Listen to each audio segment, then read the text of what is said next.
I mean, this. Boo. Saying unmute. Oops, so did Boo. I. Unmoved. We're unmuted, which means we're live. Oh, hey, hi, Oh, how's it going? Hey, everyone. Hi, Internet. How are you today? Happy Saturday. Happy Spire Day.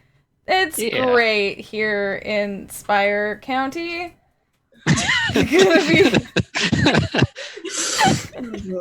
yeah. Hope you're all feeling inspired. Yeah. Oh, That will that was good. never, it will never get old. It will never get old. It's always the best and it's never old and I love it. Mm-hmm. And yay, thanks everyone who's here. I hope you're ready for some good, happy, fun times. Can be As is the, confirmed. as is the way with Spire. So yeah, hi, I'm Jess. This is my channel. Thank you so much for being here today. I will be your good spooter mom, trying to do a protect on you, and making sure you take care of yourself, that you have water, you're hydrating. Because that's what spooter moms do. And also knitting you a sweater with many arms on it. Because Aww. but yeah. Let's go say hi to our beautiful, lovely idol. Oh, that's me. We've been in the same order the whole time, and I still can never remember where I am. But hi, I'm Megan, and I am here to be your awesome, cool, totally chill, not freaking out about anything idol, Imogene. It's going to be great. There's definitely going to be no attacks on me whatsoever. No direct drags or anything. No direct attacks like in the name of the episode or anything like that. Like Jason would never do that to me because we're Totally friends. not a reference to anything. So it's gonna be fine. It's gonna be great. Welcome. Happy you're Perhaps all there's here. something in the episode that you can touch. I don't have to touch anything. So welcome. I'm glad you're here. This is going to be great. Surely nothing will go wrong. Mm-hmm. Nicholas, who secrets. Hi. And birthday! Happy belated birthday! I'm calling you out on stream. God damn it! Thanks Yeah, for playing with us. Almost on your birthday. Yeah. I played Kentucky Route Zero with chat yesterday, so I'm sure this will be just as unsettling. Perfect. I guess, are you gonna... I don't know whether you're gonna say stuff or not, so... I'm going to introduce Mirabelle today, who is a drow. Surprise. Surprise! She's a drow. Bet you weren't expecting that. Shocking. Spoilers. Yeah, and I have a new dice for them as well, so Ooh, Nice. perfect. blue, Oh, like Spire book. awesome. Nice. Jason?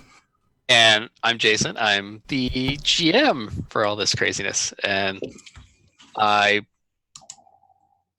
probably won't traumatize my players as badly this week. I don't know. Maybe. We'll see.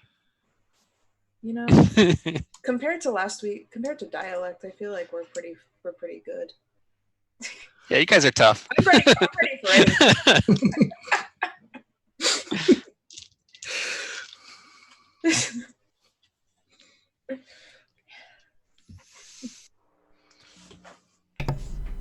You want to take us in? Want to take us in, Sure. boss? Or or Are we All ready right. for something? because if you don't, I'm gonna start reminiscing about dialect and how sad it makes me. So All right. Nope. I'll start us off.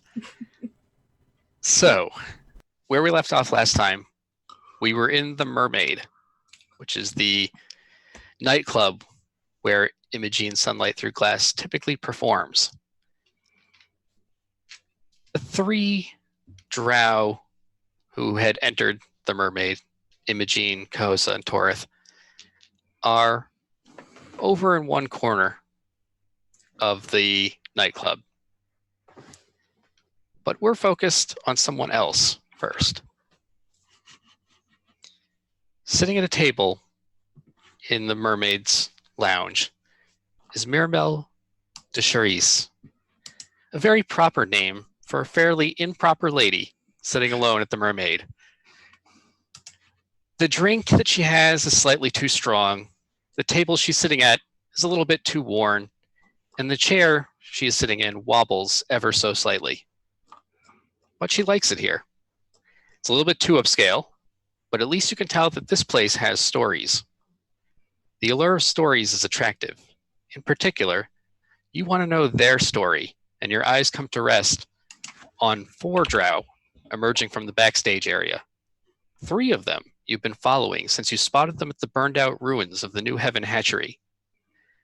You're on a job, tasked by a client to look into why the New Heaven hatchery was targeted by the Paladins, to uncover the truth behind the official story of a botched raid on a secret Vigilite cell.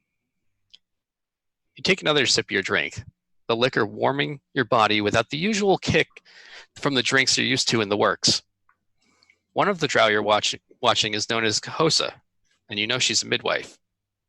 You wrote about her once, part of a series you had done on the midwives that probably got you this current job. Her appearance at the ruins of the hatchery would itself not be too unusual, except that you also recognize one of her companions, the popular lounge singer Imogene Sunlight Through Glass, an attraction at this very bar. Why would a fixture of high society be skulking through the shell of a massacre?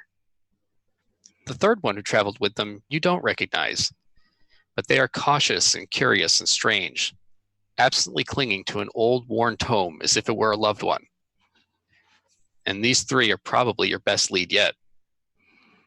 You followed them from New Heaven to the hole, where megacorvids swoop inside the spire from the sky outside, and you watch them carefully exit onto the outside scaffolding that clings to the mile-high tower.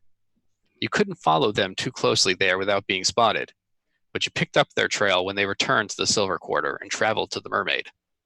Familiar territory for them, a home base for Imogene. And that is where they met this 4th, a drow boy on the cusp of adulthood, not quite classy enough to get into this establishment on his own, but very skilled at talking his way in, not unlike you. Noting the downy black feathers that cling to his clothing, you venture a guess that he's an airlark, and probably who these 3 met when they ventured to the outside of the spire. The 4 of them went backstage where you couldn't follow, so you sat with your drink and your thoughts, puzzling out this strange lead the best you could, and settling on the idea that you might have to talk to them.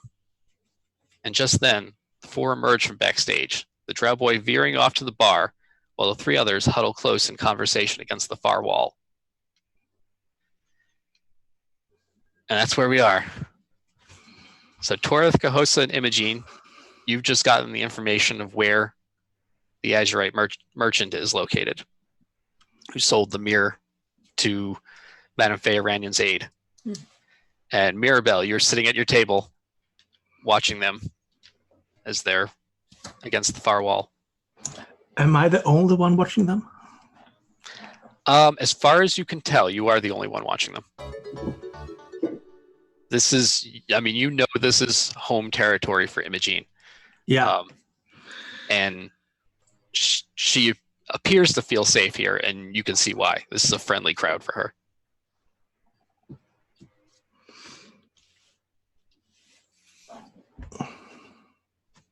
I will approach. All right. So Kahosa and Imogene, you are talking to each other about your next moves. And out of the corner of your eye, you see someone approaching you, separating out from the crowd. Mirabelle, you want to describe yourself? Yeah. Mirabelle has a sort of a coat with, a fluffy brim. There are some, fancy sort of scribblings on them, so it's a sort of a pattern in the form of letters. She has pink eyes, charcoalish drow skin, and purple page haircut. I need to open that one.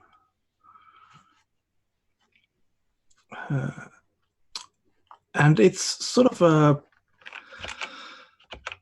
the coat is a bit long, but you can tell that she wears sort of a very comfortable pants and boots that are actually,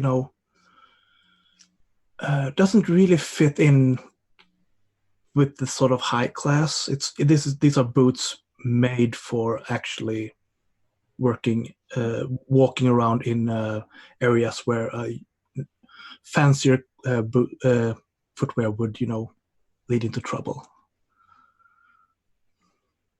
Yeah, the boots she's wearing, she could walk on broken streets and not worry about losing a heel, or not worry about stepping in something and ruining expensive boots. And if one were to actually look at them, you would see that it has dried ink on them.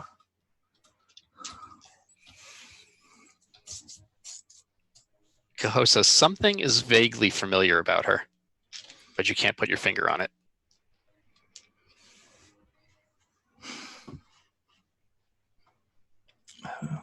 I approach Imogen.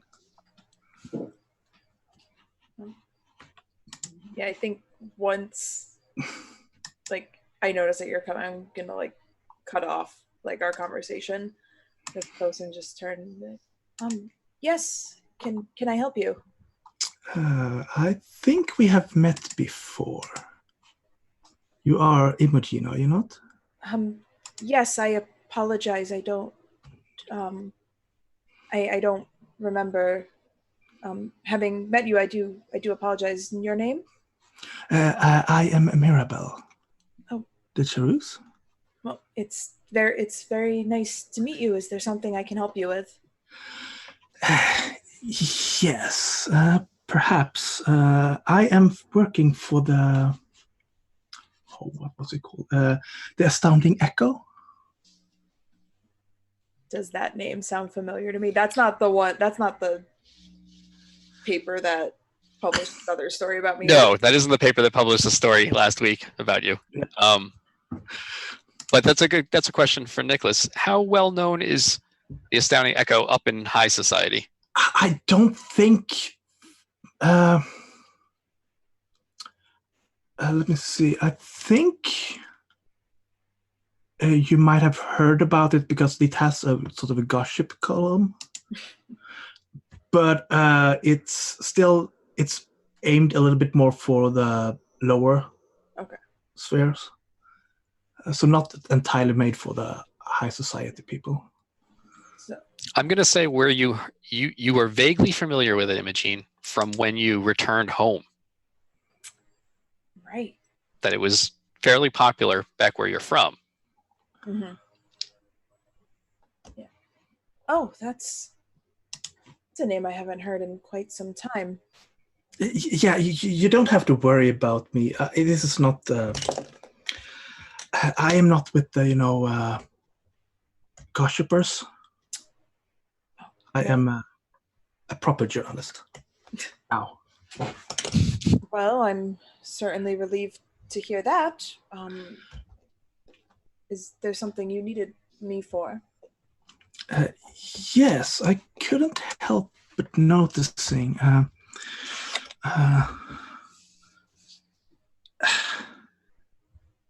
We can take this, this is off the record. So, I couldn't help but noticing that you were around the burnt down hatchery. And I think as soon as she says that, I'm going, we should go. We can go back to my dressing room if you would like to discuss that. That's not something to be spoken about out here. Kosa, Torth. They both nod and follow you. So Imogen leads you backstage. Well, this will be interesting. Which is where Mirabelle, you had seen her lead the fourth, who's now went to the bar and is buying drinks that are far too expensive for him to usually afford. Yeah. It's fine. He's a good kid. But yeah, the four of you go back to Imogene's dressing room. How exactly do you know that we were there? Well, you are not the only one looking into it. And,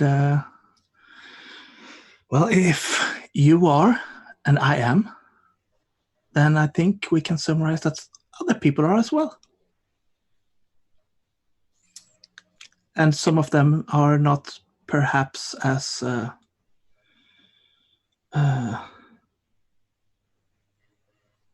friendly as me. And how are we supposed to know if you're friendly or not? We've only just met. No, we have met before. And Torith speaks up for a moment and says, "We were expecting her." Oh, that's... Torith, is that... You said we were expecting... I had said that our fourth would be arriving soon. She's to be Our our fourth. Do I get a say in this? Because this is the first time I've... Unfortunately, Torith is usually annoyingly correct. Yes, there's really no arguing Yes. against thing if Well, they've seen it. And if they've seen that you're with us, I can argue with the best of them. So, I mean, you don't have to worry about that. Oh, well. No, I'm not so entirely sure that... Yeah, I can see why you don't remember me. We were met at a party a few years back. I was then with the gossips.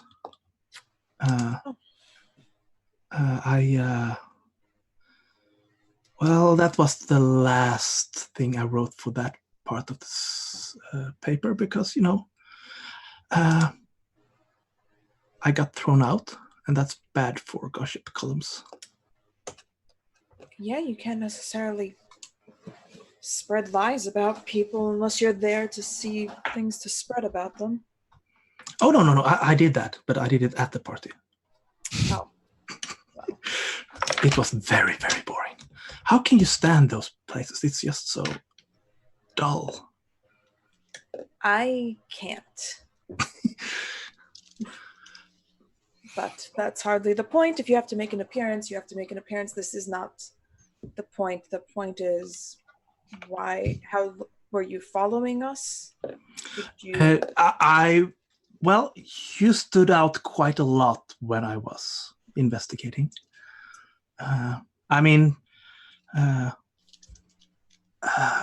Kohosa, was it?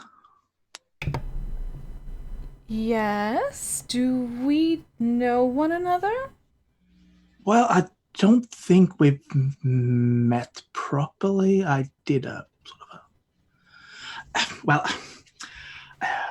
Oh, did you write that lovely piece about us? Yes. Not my finest work. I prefer a little bit more direct, and I am currently the writer of a section called Bell in the City. I mean, perhaps you've heard of it. Have I heard of it? I would say, yeah, you've probably heard of it. So do I know what article she's talking about? Like, it wasn't specifically on me, right? No, but you were featured in it. It was an article about the midwives. Probably a series of articles about the midwives. Did I read it? Did I see it? Did I? You did see it, and that's why it was she was slightly familiar to you at first. Like, was it the sort of thing where it was like, this column written by this person, and I saw the little like clipping about like Mirabelle? Was it flattering? That's up to Nicholas. Nicholas, was it flattering? Your words wisely. Parts of it, yes. But the thing is, Mirabelle can't stick quite enough to the truth. She likes to embellish and make it bigger, and Here's a question: What embellishment related to Cahosa was part of this story? I don't think it was to Cahosa particularly. It was more what the midwives do and what they are, Oh, did you make them out to be like even more mythological than they really even are? Probably have some sentences about them swooping down from the ceiling to rescue some eggs. And, Okay. Perfect. So it's Mirabelle as a journalist is, like Indiana Jones is to archaeology. Acting journalist. Not helpful then. Not helpful. I love it. Oh, yes. I do recall. You're the one to thank for all the humans in the area being extra terrified of us. Thank you for that. That's You're not welcome. the worst. I mean, they can be sort of, swarming. Oh, certainly they can. Most of the time they are absolutely fine, but every once in a while they just get uppity. Yeah, we have a lot of them down in the works as well, So yeah, but yeah, I am.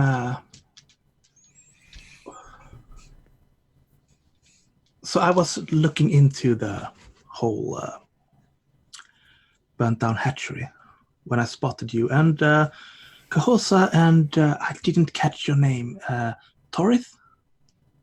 Yes, we are Torith. Yeah, I mean, you two were sort of, you would have, passed on fine, but then, with you, Imogen, it's just, stood out a little bit. And with a little bit, I mean, it's, quite a lot, like a street light. Right. I tend to get that. Have you tried wearing a hat? Imogen was wearing a hood. I was wearing during that. But you are very perceptive. It's part of what you do. I look horrible in hats. Yeah, but that's why. Give them something to remember that is obvious, and then they miss everything else. I mean, people that skulk around in the darkness, I mean, they are spotted easily. You seem to have a lot of knowledge about sneaking around. Yes. No elaboration, just yes. Yeah. This is going to go very well. Torith, are you sure? I would also kind of, like, as a perhaps future friend or, benefactor, that friend you were with, the one in the bar, perhaps rein him in a little bit, because he was going on a spending spree, and I mean, that sounds like a trouble waiting to happen. Oh, he's fine. This is what happens when you tell somebody that you will pay for their drinks. Oh, I'm sure I'll, figuratively and literally pay for it later, but... Yes, you do know what happens when people get outrageously drunk on other people's behalf. People blabber. I mean, it's good for me, though, but I mean... He doesn't know enough to be of any harm to me. Probably one of the only ones.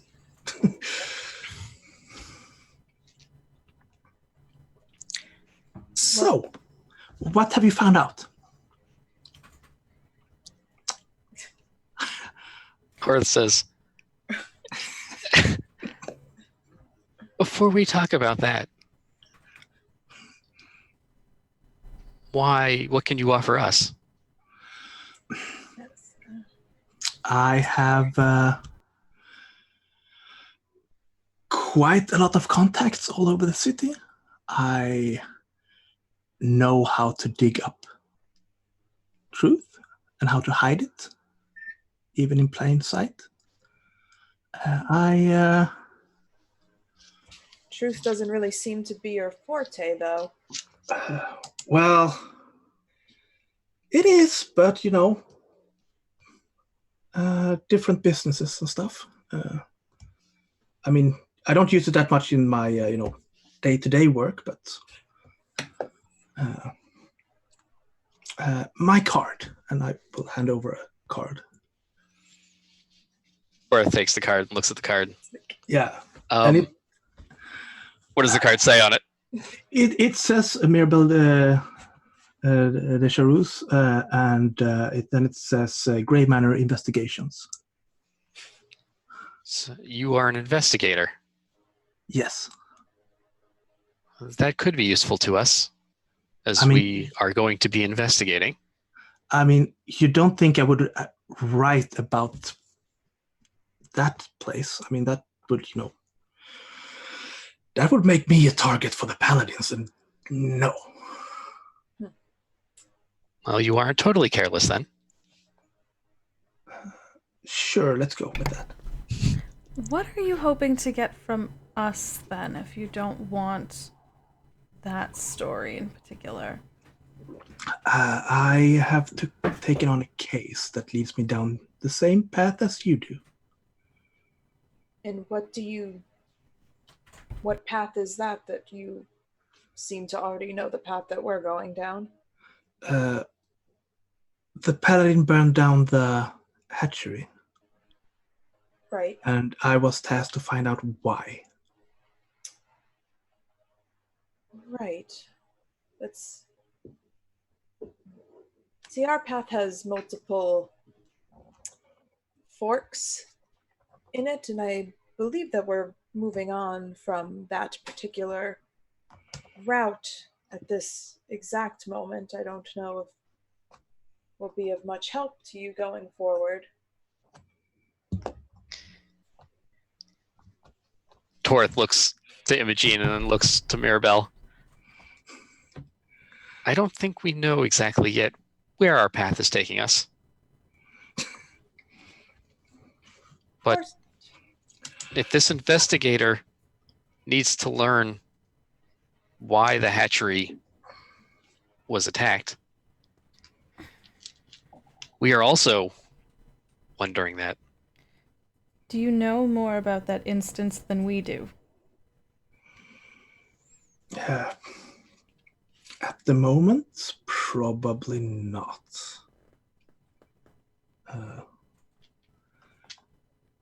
I might do in a fortnight or so. Why is that? Because I'm an investigator and not a bumbling fool. Oh, we have 3 days. Oh. So a fortnight doesn't really work into the plan. It's very time sensitive. Then we should speed up the time frame then. Torth says, if this one's been following us, perhaps we have less to lose by bringing them along, keeping them close. If they're going to be useful with information on what we want to know, then I say they should come. If they aren't useful... So this is sort of an informal hostage situation. I can work with this. Oh, you're welcome to leave at any time. Yeah, no. That sounds boring. This is Very well. Where I cannot. Where was the? I wrote down the Azurite's name, but I didn't write down where. I know that he's near where the Paladins hang out. I don't know where in Spire that is. That is, it's in the Skydocks In the sky level. Okay, let me write that down. Which is basically where we are, right? No, Skydocks are above. Yep, but not far. And you've been there. Right. Well, we can either go to the Sky Docks or we can go to Amaranth. Both are important leads to follow up on. I don't know which we should do first. Any thoughts?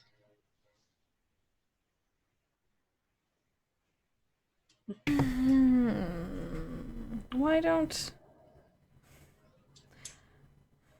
I feel as if you should get a say on whether you'd prefer to visit Well, first or last. that hardly matters. We have to go anyway.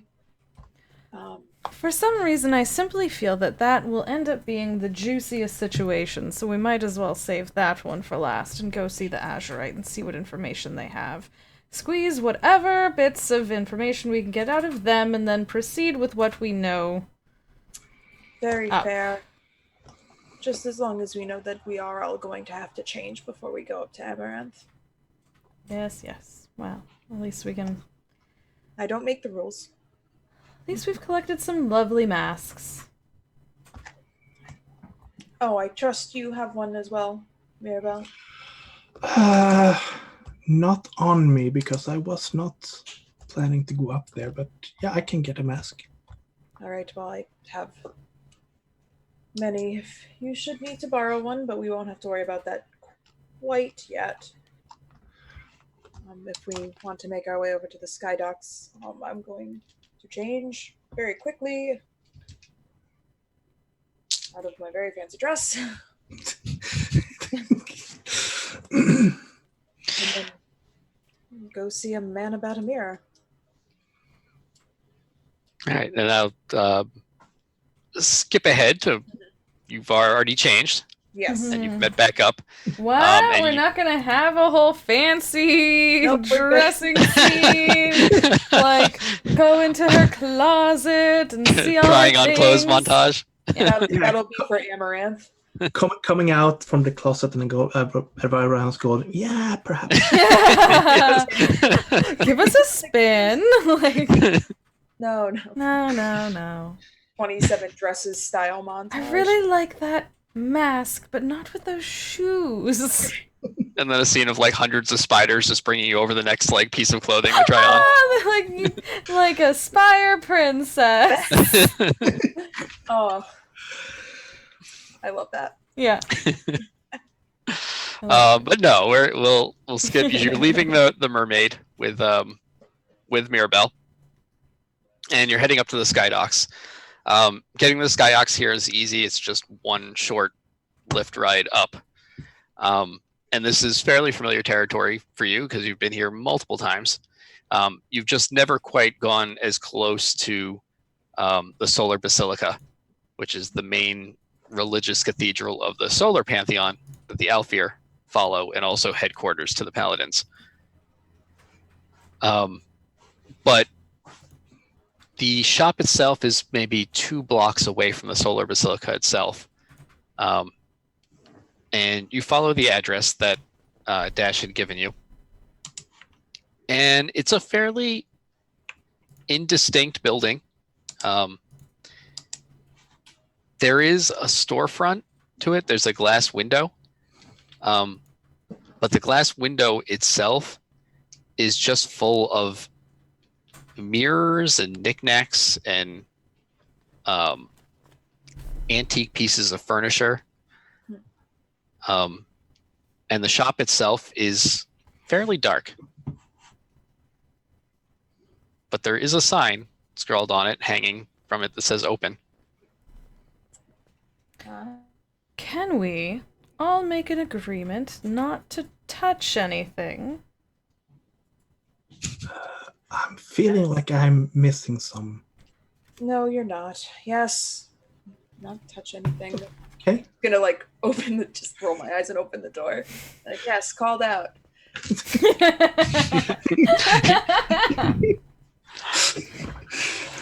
When you open the door, a little bell chimes that was hanging above the door. Oh. and the four of you head inside the shop. The shop is pretty expansive, but also very cramped. There are just large pieces of furniture everywhere. There are bureaus, there are standing mirrors, there are chandeliers hanging from the ceiling. Many in all sorts of different styles, some of which you don't even recognize, that are probably from far afield of the Spire. And in the back, there is a Azurite who is leaning over. He's indistinct right now, but he is wearing the very familiar blue robes that Azurites wear. Kind of marks them as the merchant class. He's huddled over a desk in the back. I will go over to the desk. You go over the desk, and as you get there, you notice that although he was hunched over the desk, he's not reading anything or writing anything. He was just sitting like that. And he hears you approach and looks over, and you can see the milky eyes that had been described to you. He appears as if he's blind. Yes, excuse me.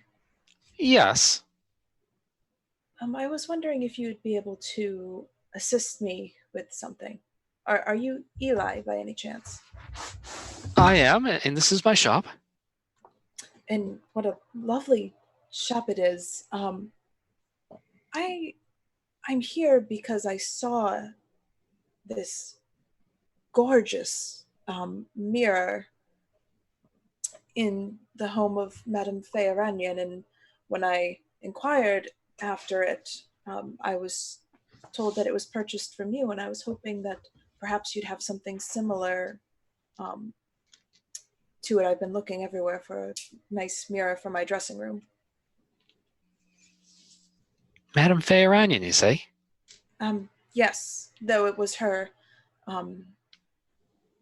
assistant, Calixta, would have been the one that have procured it for her.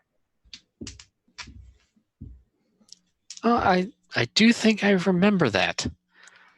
And you see sort of a look cross Eli's face.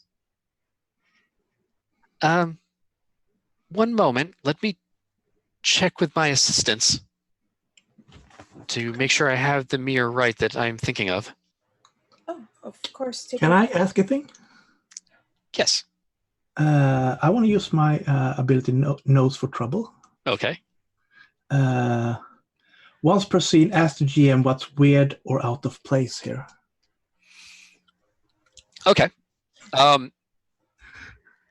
What you notice as this exchange is happening between Imogene and this Azurite Eli, you took note that he appears blind. His eyes are like fully like milky-eyed. You can't see any like pupils in them. But a couple things don't add up about that. The first thing was the sign, the open sign that was scrawled and hanging in the window, which you thought was weird as soon as you discovered that he was blind. But then he mentions his assistants, and you sort of wrote that off. But then as you continue, you notice that on the desk he was hunched over, there are papers and a ledger, none of which he should be able to write in or read.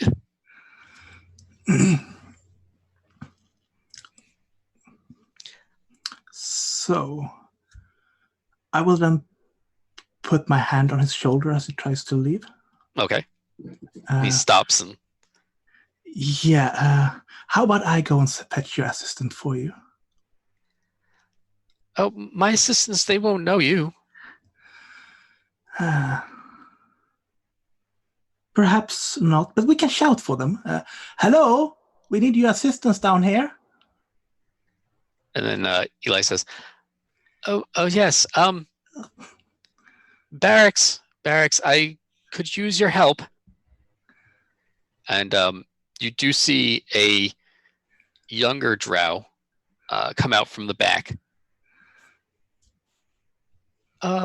Yes. And Eli says, the mirror for Madame Fearanion's aid. What was the name again? Calixta. Ah, yes, the mirror for Calixta. Do you remember that one, Barracks? And Mirabelle, you in particular notice there's a momentary glance between the two of them. Even though Eli is blind, Yeah. They share a look for a moment. And Barrack says, yes, I do remember that mirror. It was a ornamental but old, fairly simple standing mirror. Are you looking for something like it? Yes, I am. I found myself very taken with that particular mirror. I was wondering if there's any similar ones to it around. I was led to believe there may be. Yes, we have other similar mirrors, slightly different styles, but we have a number of imported mirrors from across the world. Here, let me show you one. And Barracks tries to lead you towards the back of the shop. I'm gonna go with them and kind of just like shoot a look to the other three to be like, do what you can. I'll take care of this. I'll distract this one. I'm going to follow, but stay at the doorway to the back so that I can try to see if that makes sense. Because I know I can quickly get places if I need to. Okay.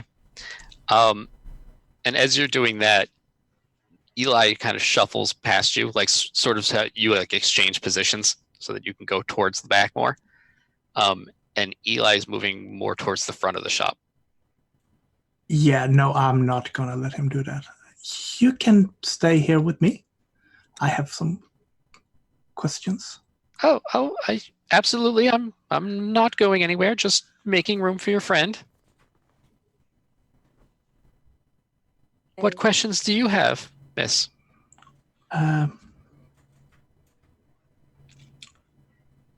Well,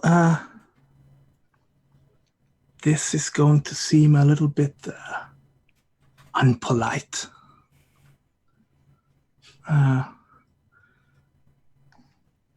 But how do you manage to fake being blind this well?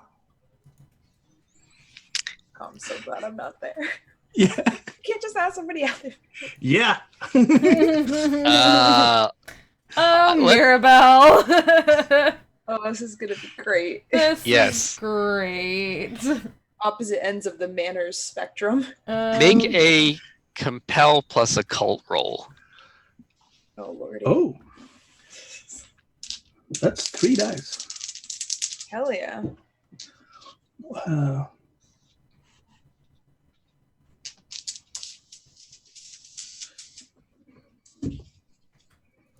That is a 9.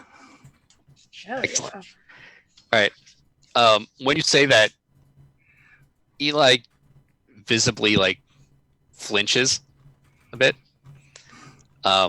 which to your experience lets you know that you're onto something. I said, I don't understand what you mean. Well, you have terrible tells, I'm afraid.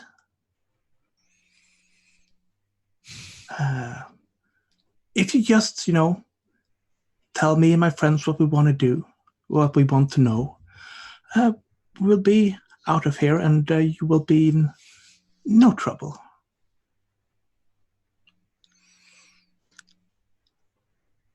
I'm sorry. I don't think I can let you do that. And Mirabelle, can you give me a resist plus occult roll? I'm afraid I can't do that, Mirabelle. Oh, I was debating doing a thing when I was holding on to it. Ugh. I wait. In the That's an puppet. 8. Okay.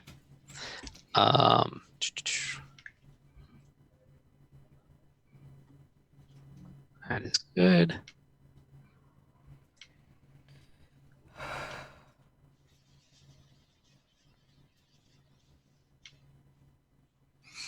Okay. Right after Eli says that, suddenly you feel a sharp pain in your mind, and in your vision, everything becomes momentarily faceted and starts moving. So space is sort of warping and reflecting around you. You stumble, and Eli is already moving pretty rapidly, more rapidly than you would have expected an old blind merchant to move. But your vision comes back into focus, and you have a bit of a piercing headache for a moment, but Yeah. everything comes back into focus, and Eli is now about maybe 6 to 8 feet away from you towards the front of the shop. No, you don't. And I will run forward and just try to pull him back. Okay. Give me a that would be probably a fight. I'm gonna say a fight plus commerce roll. Oh no. Because you're in this crowded shop. That's interesting. That was a bit worse. That was just a 6. Okay, so that's a partial success. Yeah. Ooh, I know how Can I'm it be gonna that we both tumble around? Yeah, I know. Walk away for 10 seconds. I'm sorry, this is what I do. I'm fixing this. I cannot turn off my Chaos Monkey mode, okay? Oh, this is interesting. Okay. So this is what happens, and this is what everyone else rapidly sees happen too. Eli was moving towards the front of the shop. Mirabelle reaches out, grabs them. There's a bit of a tussle. And some of the furnishings that were cramped nearby, making this sort of narrow passageway, start to fall over. And a large bureau falls towards Mirabelle and Eli. Eli sort of moves out of the way of it. It strikes Mirabelle in the head. And Mirabelle, you're stunned. So everything starts to swim for a moment. You still have hold of Eli, but your whole world is like spinning right now. Kahosa, you see this. Yeah. Even Imogene sees this. But Imogene has to deal with something else first. Oh, gosh dang it. Ah. Imogene, you see Barracks, the assistant. He pulls something from his robes. It is a very jagged looking dagger. Cool. It's got these like serrated, sharp edges to it. And he goes to stab you. Oh God! Let me look at my moves. Show me your moves.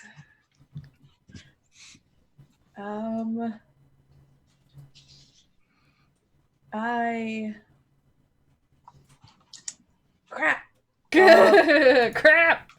Well, because I have one that'll stop him from attacking me, but I gotta put makeup on. Yeah, you have ones that would be helpful like in advance, right? Yeah. Well, I mean, if nothing else, I do have untouchable. So I do have armor. Wait, would you say that right now my beauty is on display? I was trying to be charismatic. Yeah, I would, because you're not. I would say like when you were exploring the hatchery, no, because you were actually covering up and trying to be sneaky. Okay. You're not trying to be sneaky right now, so I'd say yes. You have 3 armor. Then I'm just gonna try to like jump out of the get out of the way and be pretty at the same time. That's and I guess like I'll like try to like jump out of the way and then grab I have like a teeny little dagger and I'm gonna like pull that out. Try to fight back? No, just as like a maybe like, hey, I also have a weapon. Maybe neither of us. Maybe we should talk this out. Maybe, yeah, like that's really like it's gonna be like a jump out of the way, like grab the dagger and be like, you don't have to do this. All right. What I'm gonna do then is say, give me a compel plus commerce roll. Okay. All right. Well, that's 2 dice. Aren't you really good at commerce? No, I'm not. I have a lot of silver. Oh, is that what it is? Damn it. I thought commerce was the same thing as, like, money. I don't think any one of us have commerce. No. That was a 5. Oh. 5, I rolled huh? a 3 and a 5. Oh, I'm getting That's stabbed. capitalism. Yep. That you are.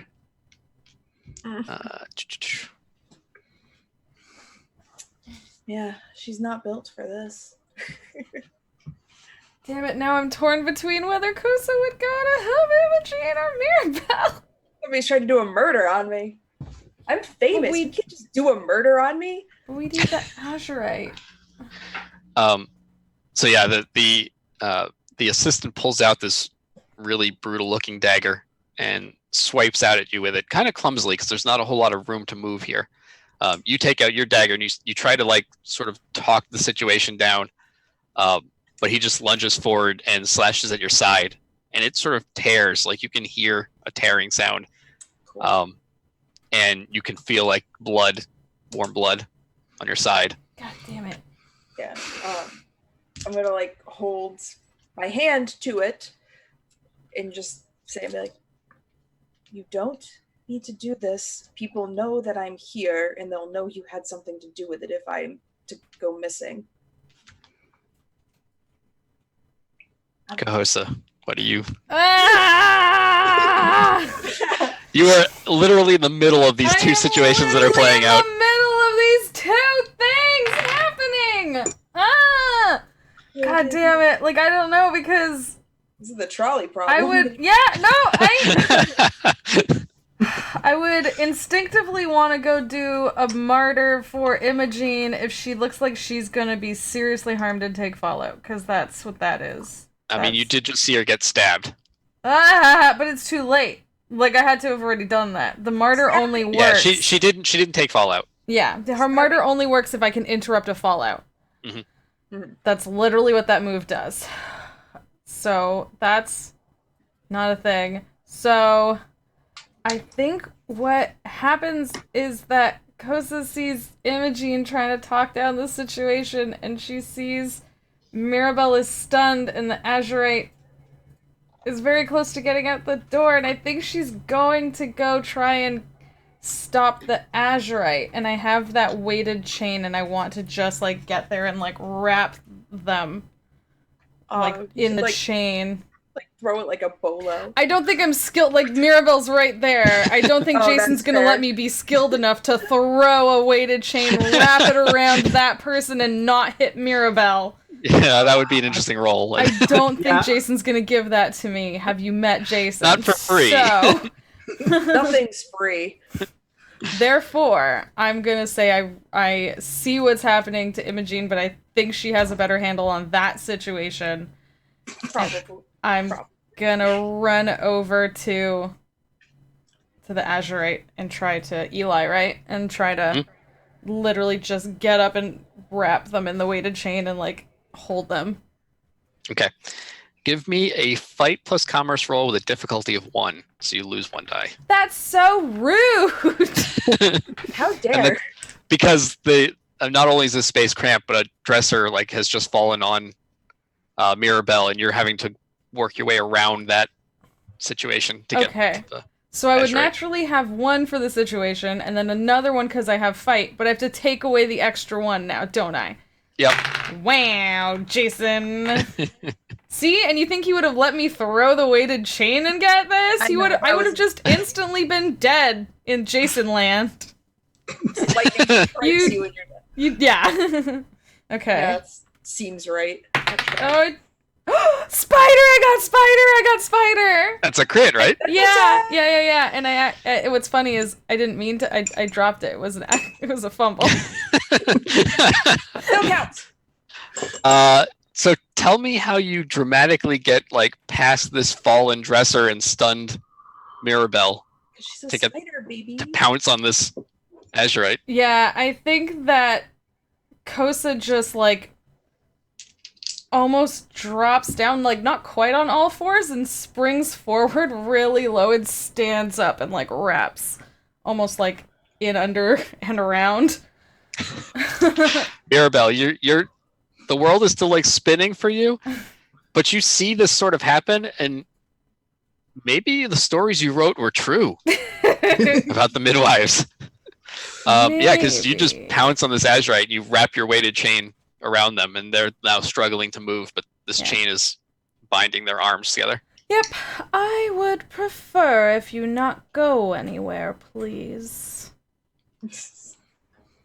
I love Spider-Man. Also, no, I can't do another thing. That's my whole thing. I have another thing for. I mean, you can do. There's no initiative. There's no initiative in Okay. Inspire. Well, I now want to turn the Azurite to face me, and I want to look them in the face, and I want to use my Protector's Eye to look at them really deeply and sort of determine what they're trying to protect. So you look into these milky eyes, and you have a sense that they are protecting a secret more than anything else, and you examine them further. They're protecting a group, a faith, a belief system. I don't yet know, but it is possible we are not quite as at odds as you think. If you will give us but a moment to speak and stop trying to harm me and my associates, please. Please tell your fellow friend to stand down.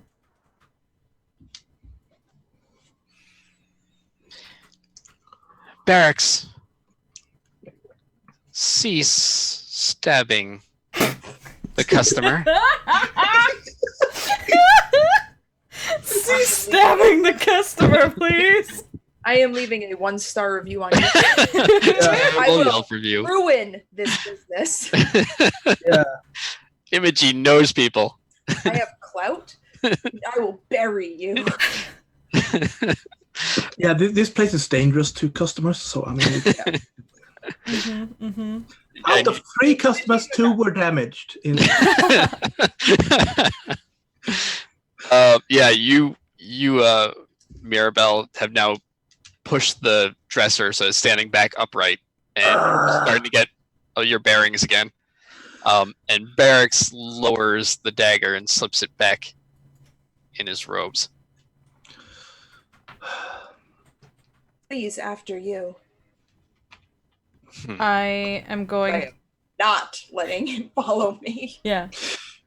I was gonna say, I do the same, where I turn the Azurite in, like, because I had them wrapped still, I'm gonna turn them in towards the store, and release them so long as they're going in. Do you know what I mean? Like, I'm facing them in, and they may proceed forward, unchained. Mirabelle will hold her head and go up to the door and flip the sign to close. Nice.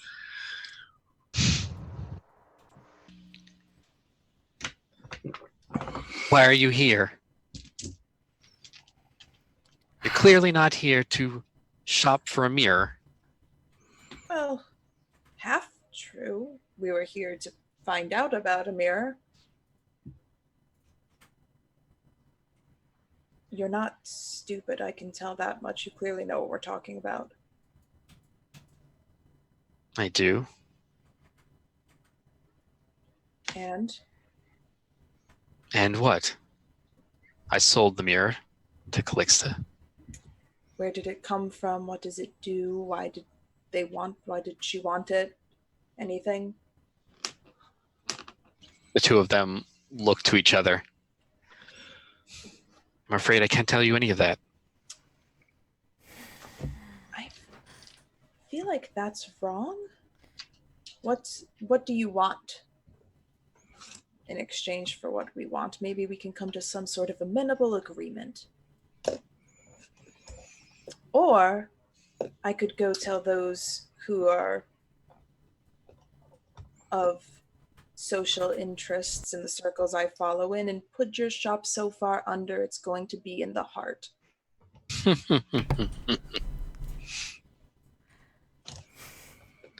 You want to say something? Yeah, Kosa? I just had to take a second to really appreciate that. That was really a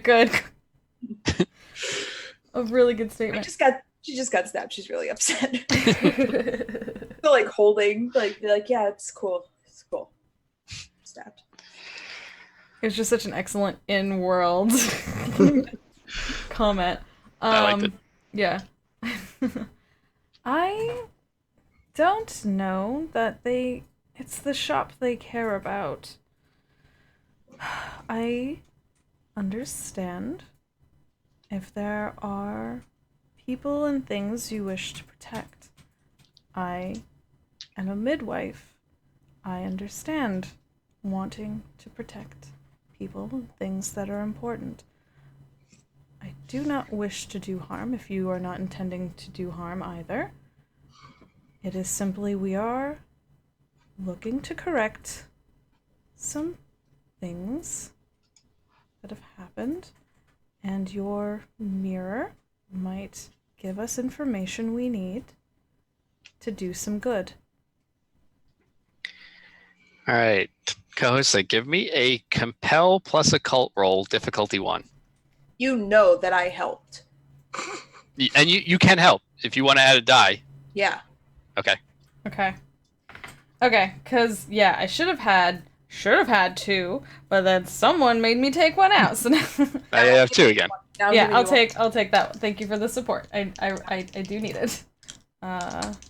Imogene mad. Yeah, seriously. A 5 and a 6. Okay, that's a partial success thanks to the 6. Yep. Woo. Thank you. Let's see.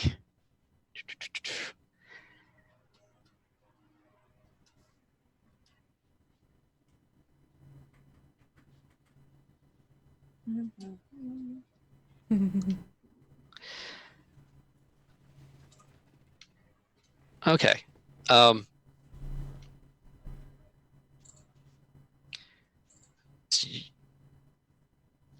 You tell them both that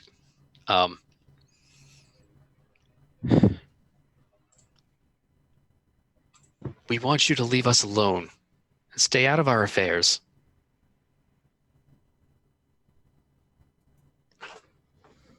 Tell us what it is we need to know and you'll never see us again. You, midwife, you understand faith. That I do. We believe in something greater than ourselves. We serve it. And we will protect it. We'll die if necessary to do so. Do you really want to be in the middle of that?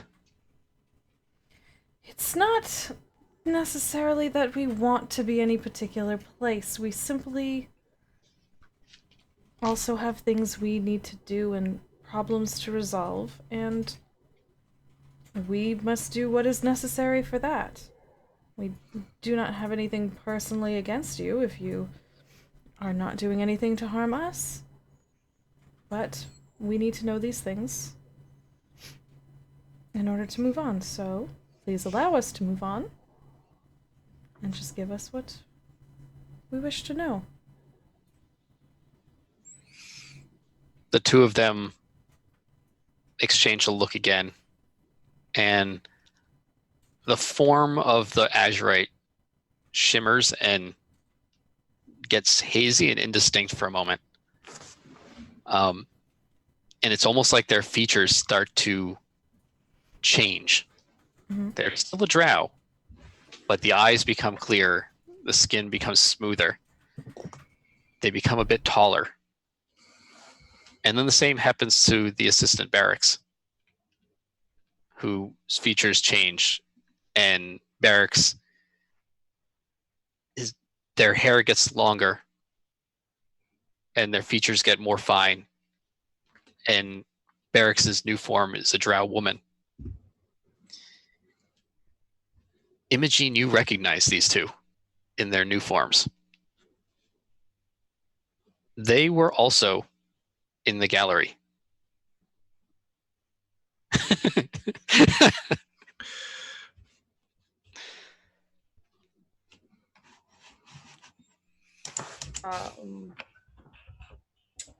Gonna need a moment. You know us, Imogene. Not well, but you do. You. Yes. You. However silent, you can't spend years looking across the room at somebody and not know who they are.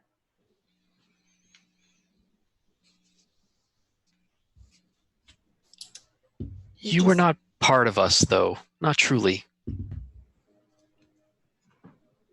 I don't understand. You always wanted out of the gallery. And You always wanted your voice. Paris knew that.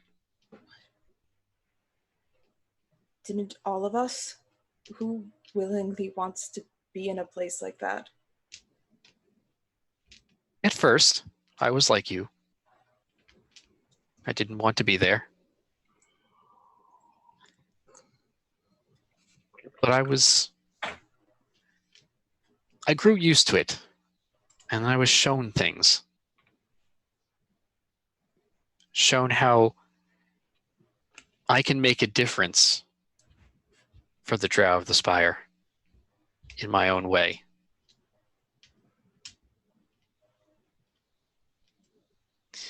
And now you come back here and you threaten to disrupt it, you and your friends. We are here to do good by the Drow as well. It might be different means of doing it, but we have the same goal. The different means may be enough, though. As you are a thorn to us.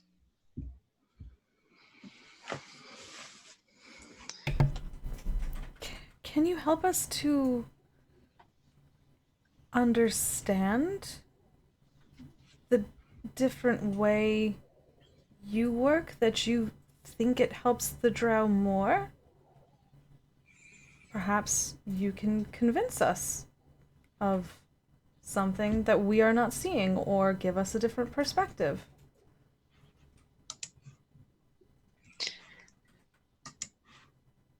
You are of the ministry.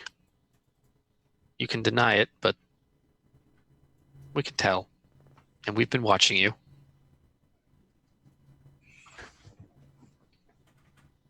We don't need the ministry. Their goals are admirable, to retake the Spire. But they'll never succeed the way they're doing it. The Alfir won. The Alfir have changed our entire society. The only way to take it back is to adopt their way of life and make it our own.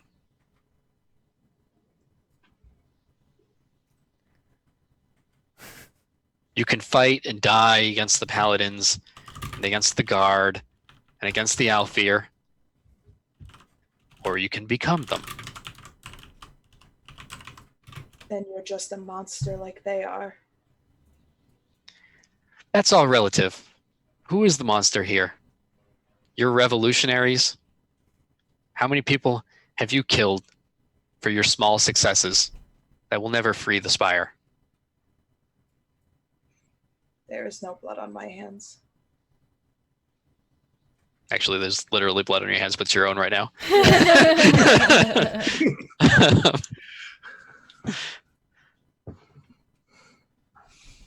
Maybe not in yours directly. You're an idol. You're an image. You're propaganda. You're smooth words. to get the ministry into places it needs to be. The ministry doesn't care about you. You're as expendable as every other cell. And that particularly strikes true to Mirabelle. Yeah. Because Mirabelle, you had a cell in the ministry, and you're the only survivor of it.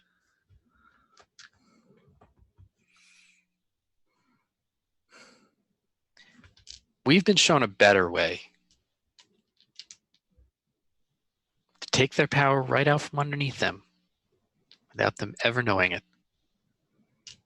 And who showed you this?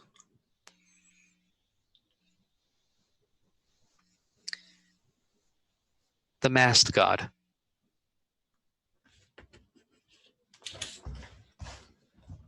Literally everyone starts writing notes. I don't understand how you could see how this is the best way you can spend so much time amongst them and hate them so much and then want to be what they are. That's not power, that's giving up everything that's you. There's nothing good in that. There's nothing better. You're just shedding who you are and just accepting a way of life that's wrong. Who's to say that their way of life is wrong and that our way of life is right? Yes, some of them are terrible, inhuman. But we can do better with their own ways and means. And more importantly, it will work. The Alfir will always resist your attempts to overthrow them. But instead you... Sorry. But working against them in their own halls of power, wearing their own faces, operating within their own structure, they can't stop that because they empower it. How do you know that's not what they want? You give up who you are to be more like them and they're winning.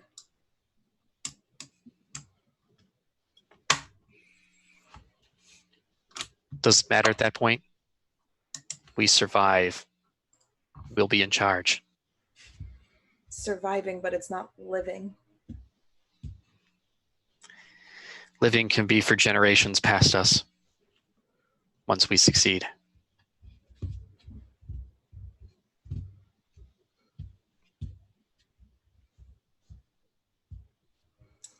The masked god has shown us how to take their faces,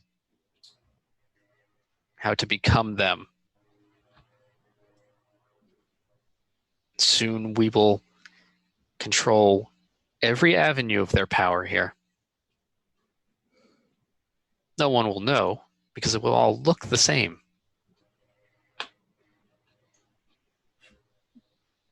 A perfect mirror image of what they currently see. They'll never know was taken from them. But if you repeat their actions, then I mean, you just replace them with the same thing.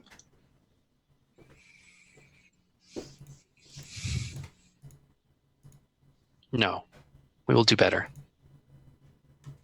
The masked god has said so. Once there is time and ability to do so. Yeah, I don't believe that.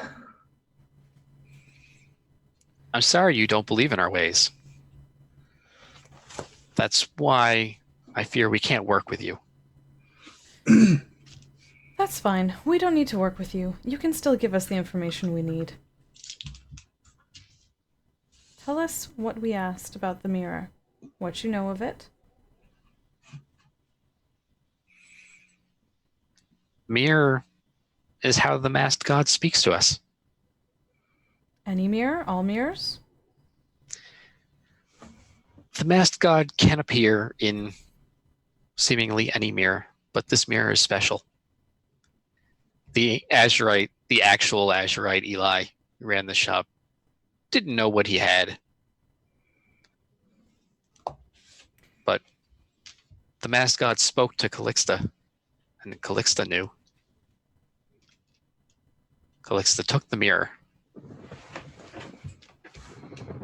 And then Eli became an obstacle because Eli knew too much.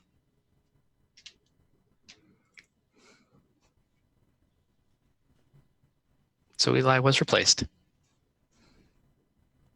All right. So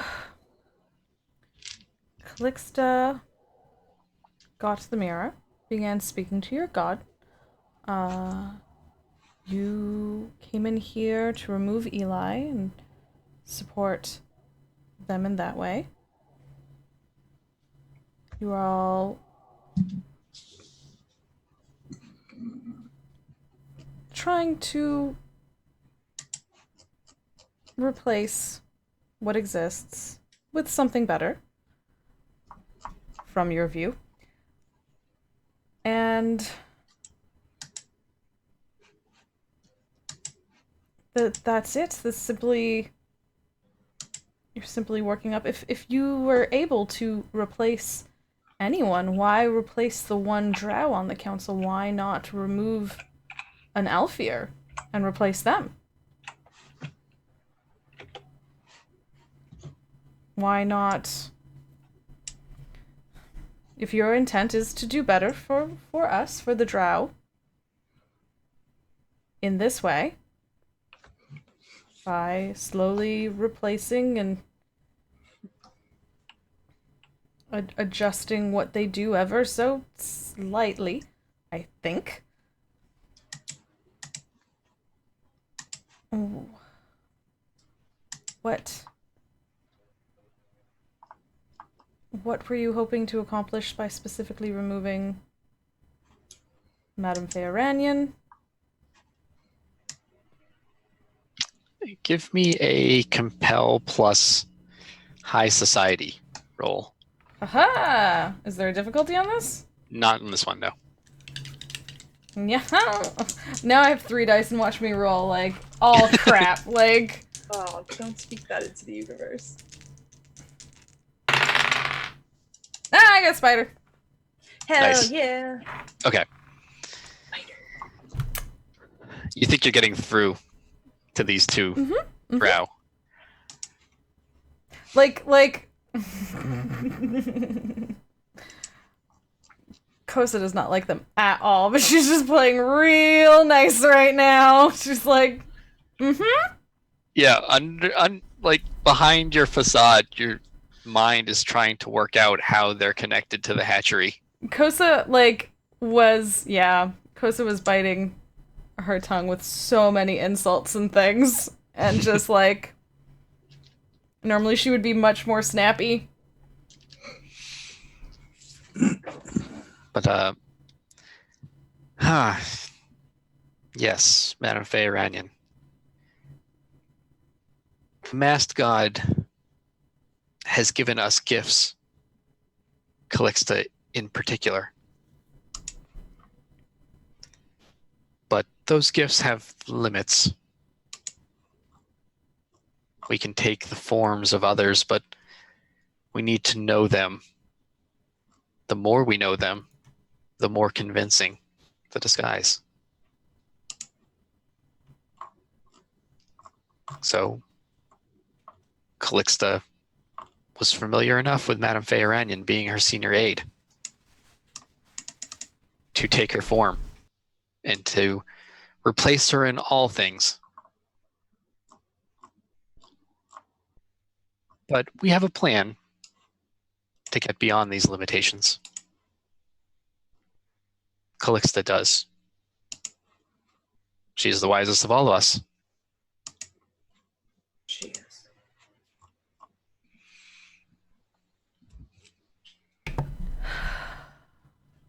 Who else have you replaced?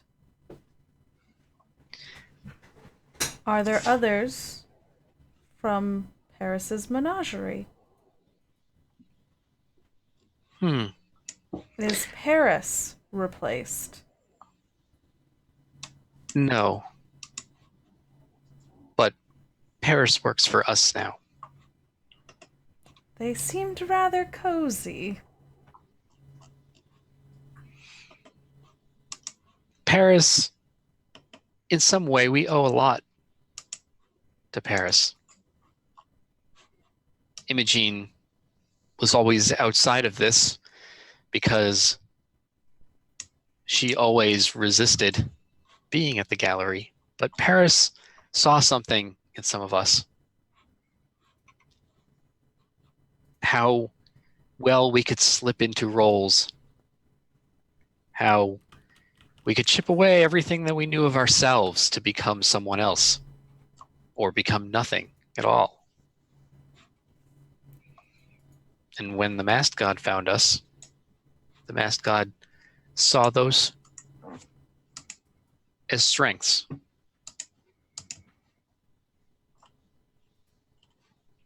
You are wrong.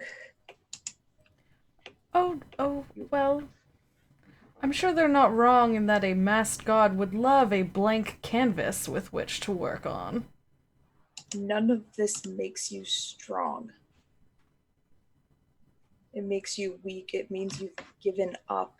I spent 4 years fighting to keep a hold of who I was so that I could leave and do something with my life, and you've just willingly given them everything they want. How can you just go around living like you're doing what's right? It's true. We gave up a lot for this. But we've gained too. Paris works for us now. Paris's fortunes are tied to our own success. We used to be ornaments in his gallery.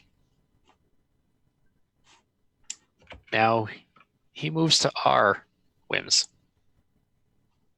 You may think that. You may believe it, but it's not true. It is. All he requires is more influence than he has when things change. Of course. That's all. And what an easy request to concede. We can work with that for what we've gotten so far. I'm sure you seem to be doing quite well for yourself now. Hiding. Just waiting, watching, wearing somebody else's skin while you're trying to accomplish something. The ministry may not be right in everything it does, but at least we know who we are and what we're doing.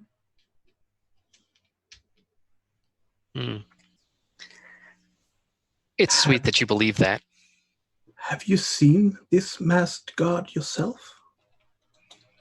I have. Just in small moments. And who is behind the mask? Who knows? The masked god wears countless faces. Which one is true? Perhaps none of them. Yeah, this is my point. You don't know who you serve. I don't need to. The masked god came to the drow at our most desperate point and has empowered the drow. Every drow who works and toils and serves under the Alfear, those are the masked god's children. Every one of them who has had to put on a mask and pretend to be something other than what they are. This is who the masked god cares for. No.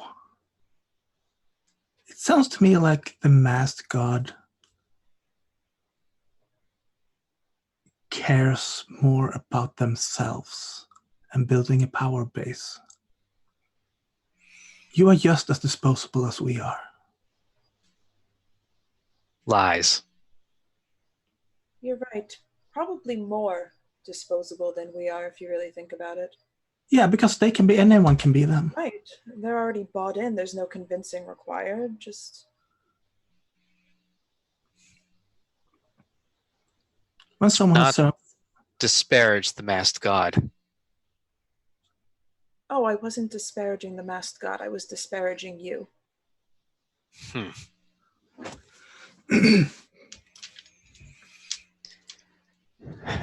You put yourselves in our way when you saved and harbored Madame Feyranian.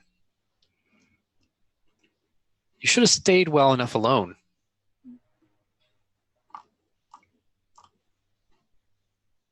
It's not really our thing, unfortunately.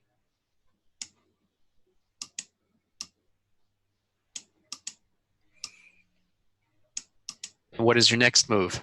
You have us. What does that get you? All you know now is that you're going up against a god. What is a god to somebody who doesn't believe in them?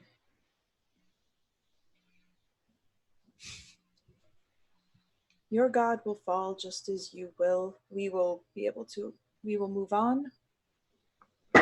We will do our work. But we will have the benefit of knowing what it is you're doing as well. Believe that, but you never know where we are.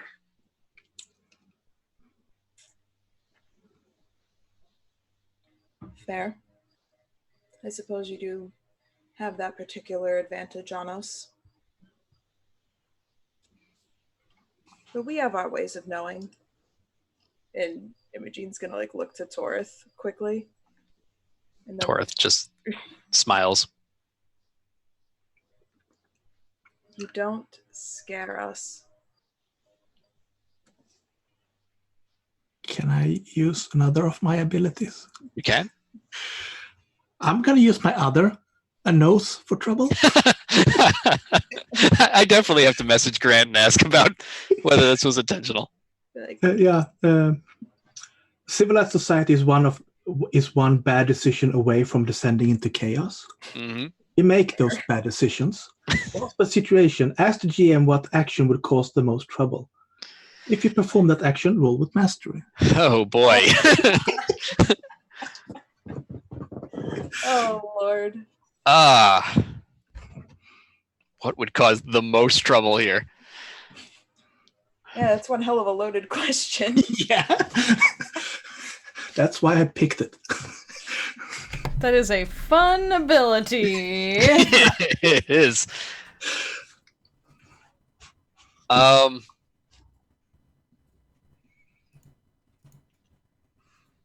would say, I guess causing these two physical harm would cause the most trouble. Because you would basically be positioning yourself against the masked god's people directly. You can't really expose them because they'll just vanish again, take another form. I'll remind you that I have been stabbed.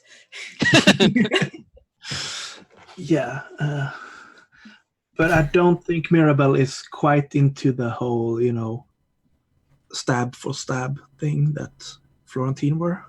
Yeah. The other reason why that would cause you trouble is that's also the most overt thing. I'm cool with not having a physical altercation. So I will probably just wander around the store and look at the ledger. Sorry. One of the things. Okay. Kosa? If Mirabelle starts wandering. Oh my god, shut the fuck up. Sorry, my sister was trying to call me and I'm like, not now.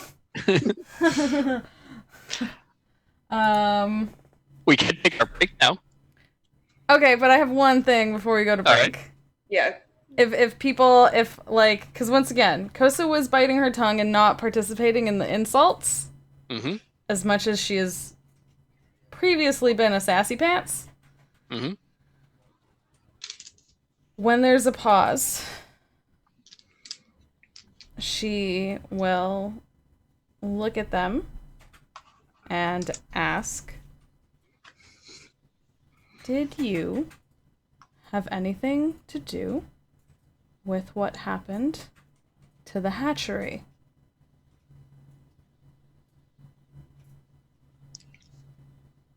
I do not know. I did not directly.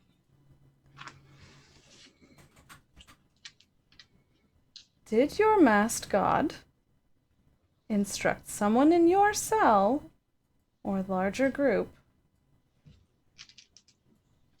to propose the lie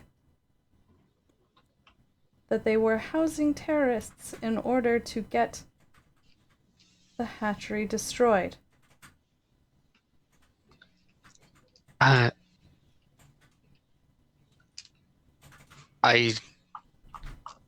don't know, but you can tell that the drow that was formerly Eli is nervous. Does he know something that he's not letting on? You're not sure about that, just that he's nervous.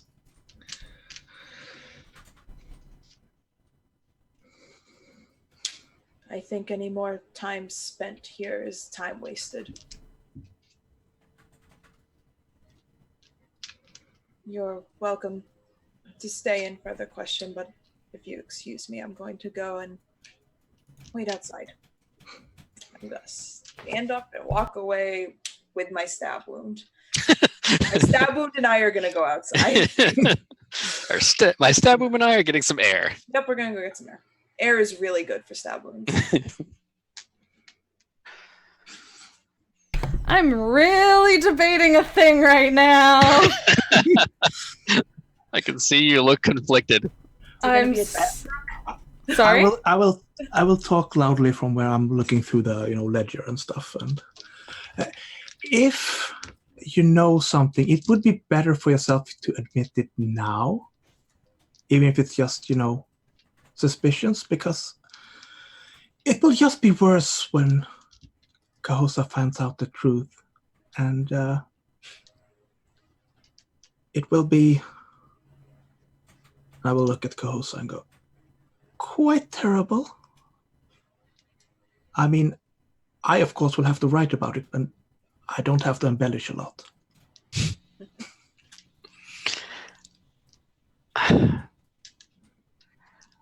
I don't know anything for certain. But you know a little. You suspect something. I mean, the New Heaven hatchery was Madame Fea Ranyan's hatchery. And the timing of the raid was while Calixta was first putting together our group and starting her plan. She didn't involve me in anything.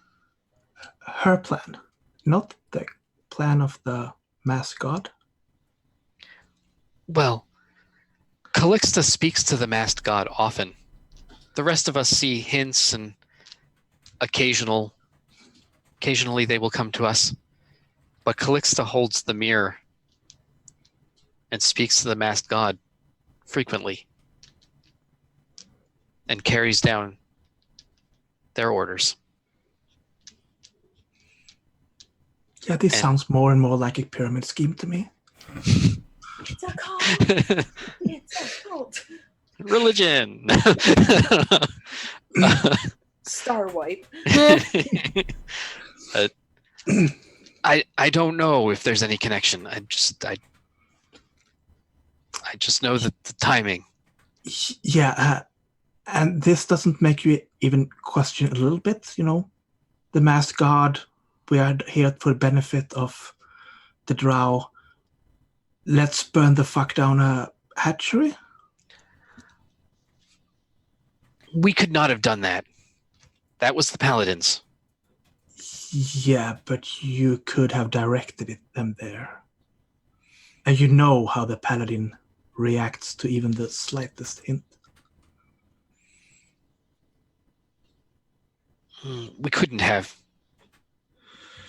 I don't believe it. Kosa puts a hand on his shoulder, and tiny spiders start to come out of her sleeve and swarm on this person's body. Kill him. Kill him. Fill him with spiders. And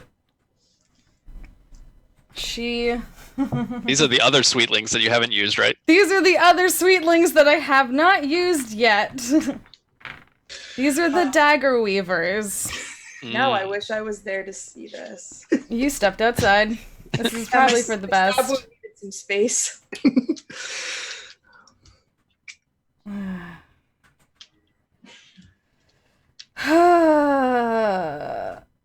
I'm not commanding them to bite yet.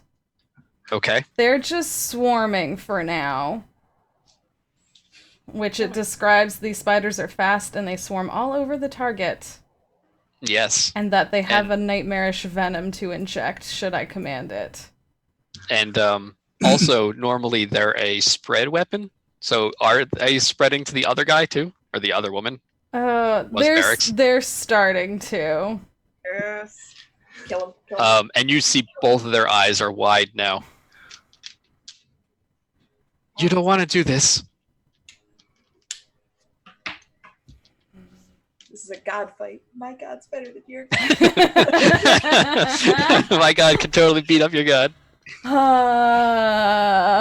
I'm so torn here.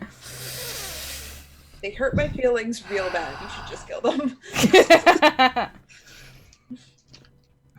I don't know if we had anything to do with the hatchery. You yourself have said that it sounds rather interestingly coincidental, the timing and the nature in which this attack happened. You may not have brought down the flaming swords yourself, but you placed them there knowing full well what they may have done. You talk of working to help the drow, and yet you would hurt a hatchery, the place that holds our future, that needs to be protected above all else.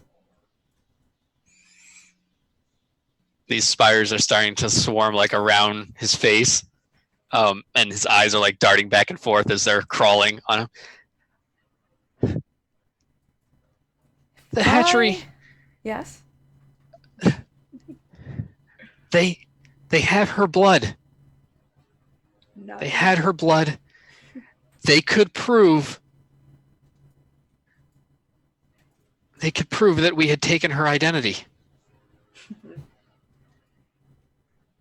The spiders bite. I'm too fucking pissed. I'm sorry. Right. I'm sorry. Like, I was gonna pull them back into my sleeves. I was gonna call them back. So Not anymore. They don't have her blood. so as this guy is like cracking underneath the spider, interrogation, Tora sort of sees how this is going and also quietly steps outside and joins Imogene, like right before the shit hits the fan. But Mirabelle, you're still over by the ledgers. Yeah, I'm looking up now. I'm just watching. Mirabelle's like frantically taking notes. Yeah. Yeah, and it's just it's gruesome when Kosa sort of lets the spiders, gives them the command. They just swarm over these two people and start stinging and biting them with their venom. And they both scream and their bodies just start twitching and convulsing. And they fall to the ground, but they have spiders like crawling all over them, like into their mouths and stuff. Mm-hmm. And they keep screaming for a little while and then they stop. But they're still covered in spiders. They deserved that. And Kosa bends down and just puts her hand on the ground once the bodies stop twitching for the spiders to come back. the spiders crawl back up into your sleeve. And Mirabelle, Kosa is awfully calm and unfazed about this horrible thing that just happened. So that was the thing that just happened. And Imogene, you hear the screams from outside. Think like my like ears just perk up a bit, and I like try to just like keep it in passive face, but Torith probably sees it just like a little tinge of a smile. But mostly like very collected, very like standard Imogene. And I think, yeah, I'll turn to Torith and be like, I suppose it had to be done, I guess. I would trust that Kosa would do anything unless it was absolutely necessary.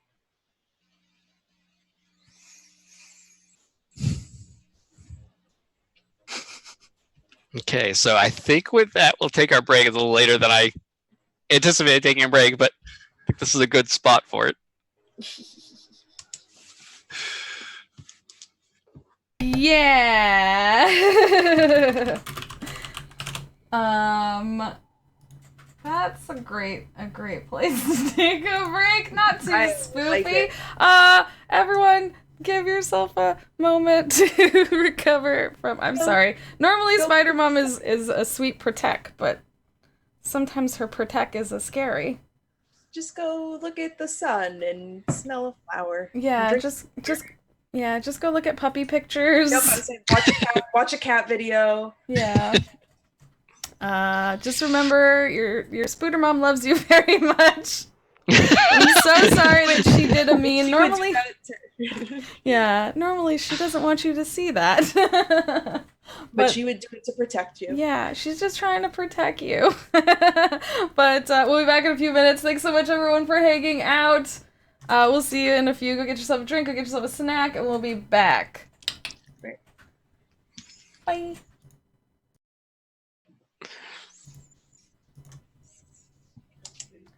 We're back for good times. Good, happy times. Lots of good things happening here. Nothing spooky. Add some puppies. Although- or maybe some goats. Although, preemptive warning, if anyone doesn't know, sometimes there are spiders in this game. I just want to let you know. It's like Spider warning. entire Sorry. religion. Yeah, I'm sorry. So, but Usually normally, very sweet. I was gonna say normally it's very sweet, like my multi-armed son. He's a good boy. We love our spider blessed friends and babies and cohort here, except that sometimes they do a spook. Kosa is just having a bad day. It's just, is it a bad day? Is that what you would describe what's happening here? That was a tame way of putting it. Okay. So let's all hang out. What's the plan, Stan? Killing Well- most interests. So all that just happened. Torith and Imogene are outside. Yep. What do Kosa and Mirabelle do?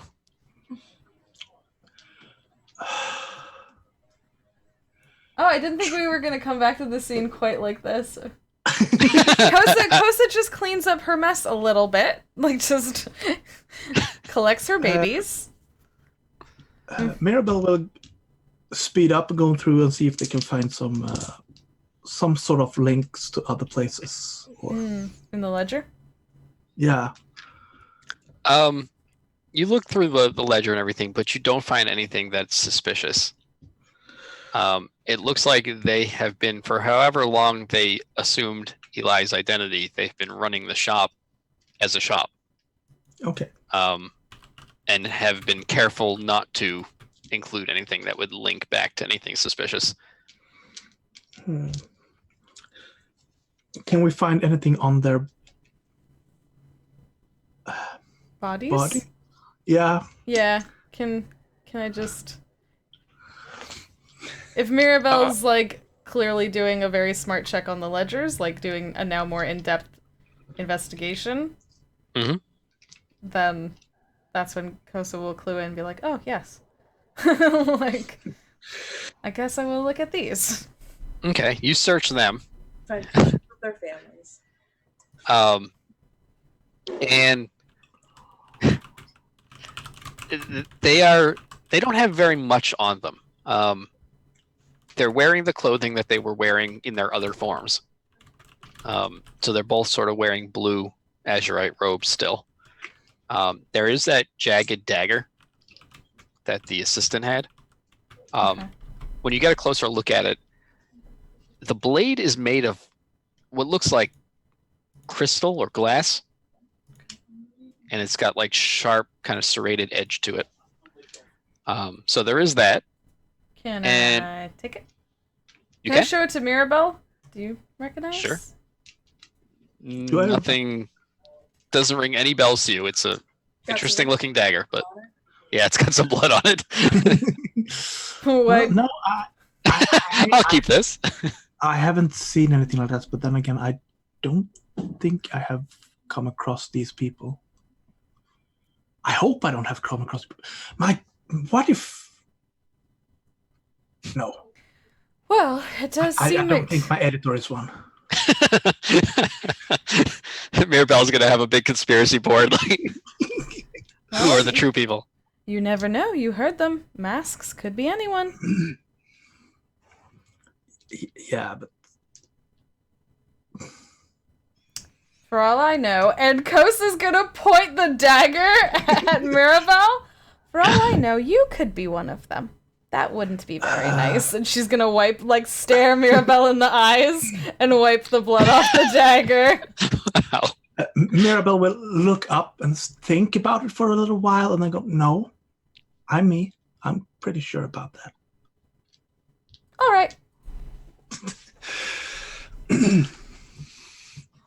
The only other thing that they have on them of note, they have some money, not much. They also are both wearing a pendant that is mirrored glass.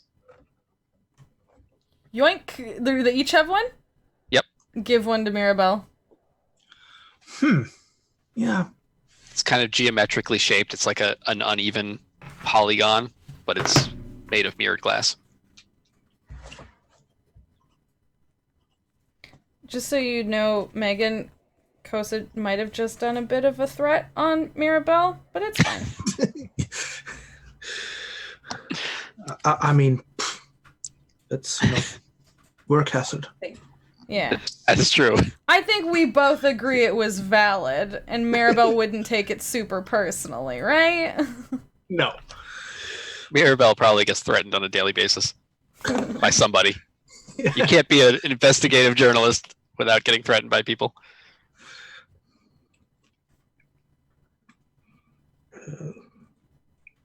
Pendants. The pendants you said are mirrors with geometric shapes, right? Yep.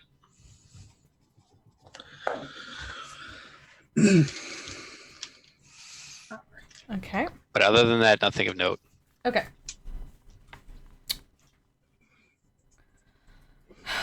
Well.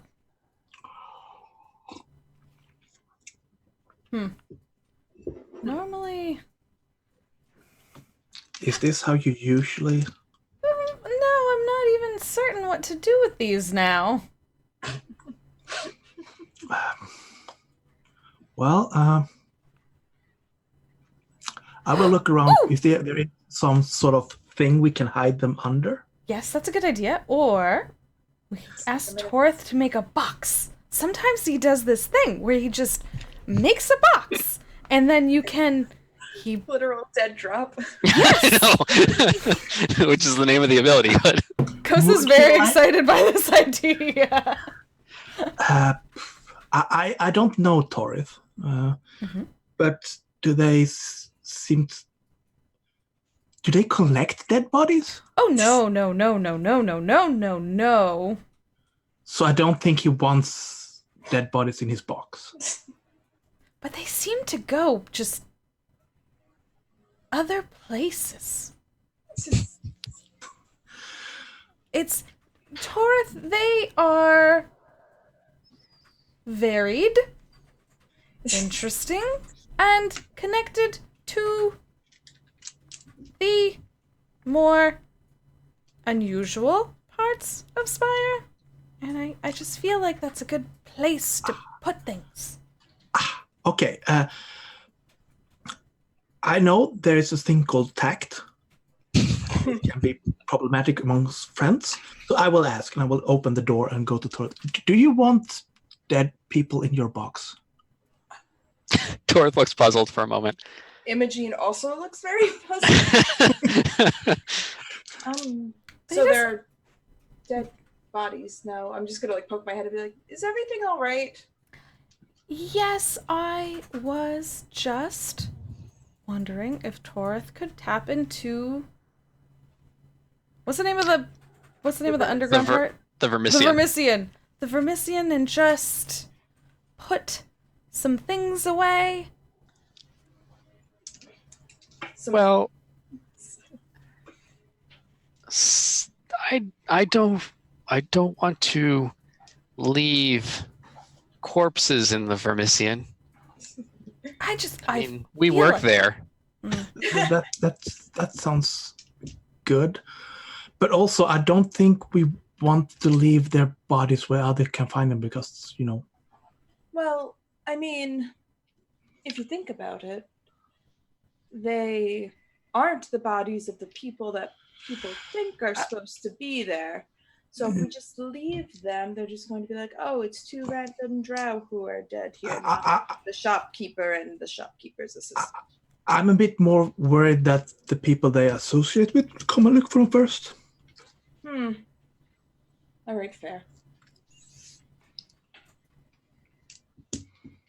Very valid. Torith says, "Perhaps I could help, but it would have to be a temporary solution." Well, could we put them there now and then should we find ourselves, I don't know, down Spire again, we can just... Or by the docks. Yes. Just All right, fine. I have also heard you can use dispose of the bodies in the presses in the works. There are lots of places you could dispose of bodies in Spire. Well, these are good things to note for the future. Hopefully there will not be many more bodies. Hopefully not. Or, Mirabelle, since you have a friend who is a mortician, Yeah. you could arrange to have the bodies taken to the garden, and they just become mushroom food. Yeah. If we can get the bodies out of here first to another place, I know one that can help us. Well, Torith says, if that's the case, I can help. Yeah. And Torith calmly walks back into the shop, steps over the two corpses there, without even being phased, goes over to a large armoire, opens the two doors, and beyond the two doors of the armoire, you now see a yawning entryway to the tunnels of the Vermissian. So if we put them in here for now, then later your friend can retrieve them. Yeah.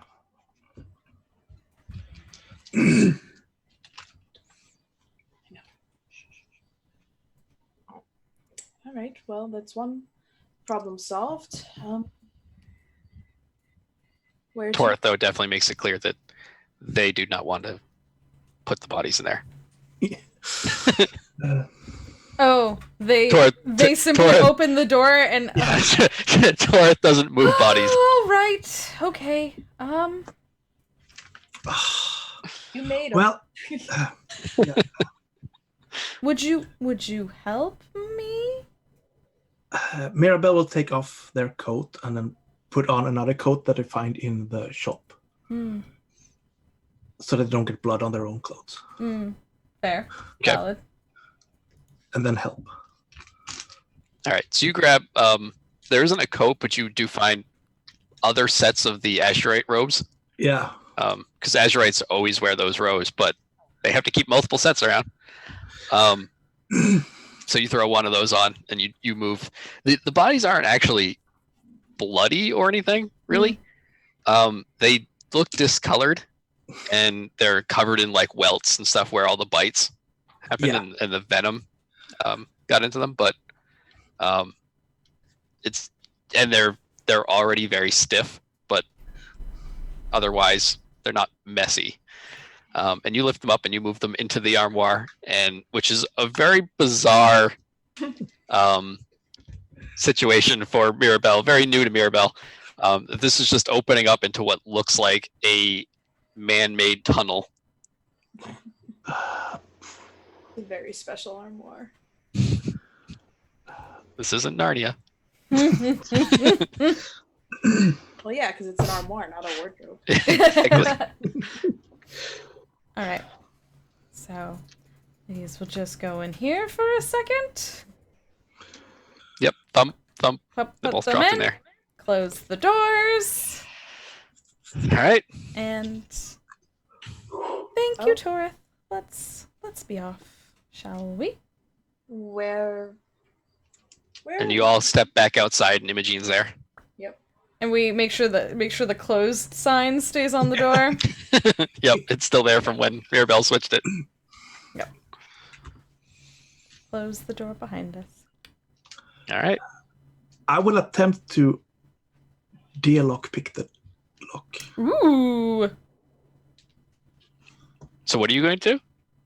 lock it and close the door. Yeah. Well, did they have keys on their body? Were there? It's more fun Yeah. if Mirabelle Yeah. reverse lockpicks, though. Can you? Sure. I'll let you. Yeah. And I'll let you do that without a roll because I don't think there's any risk involved really in doing that. It takes you, a couple minutes, but you basically lock the door shut behind you, so it looks like you were never there.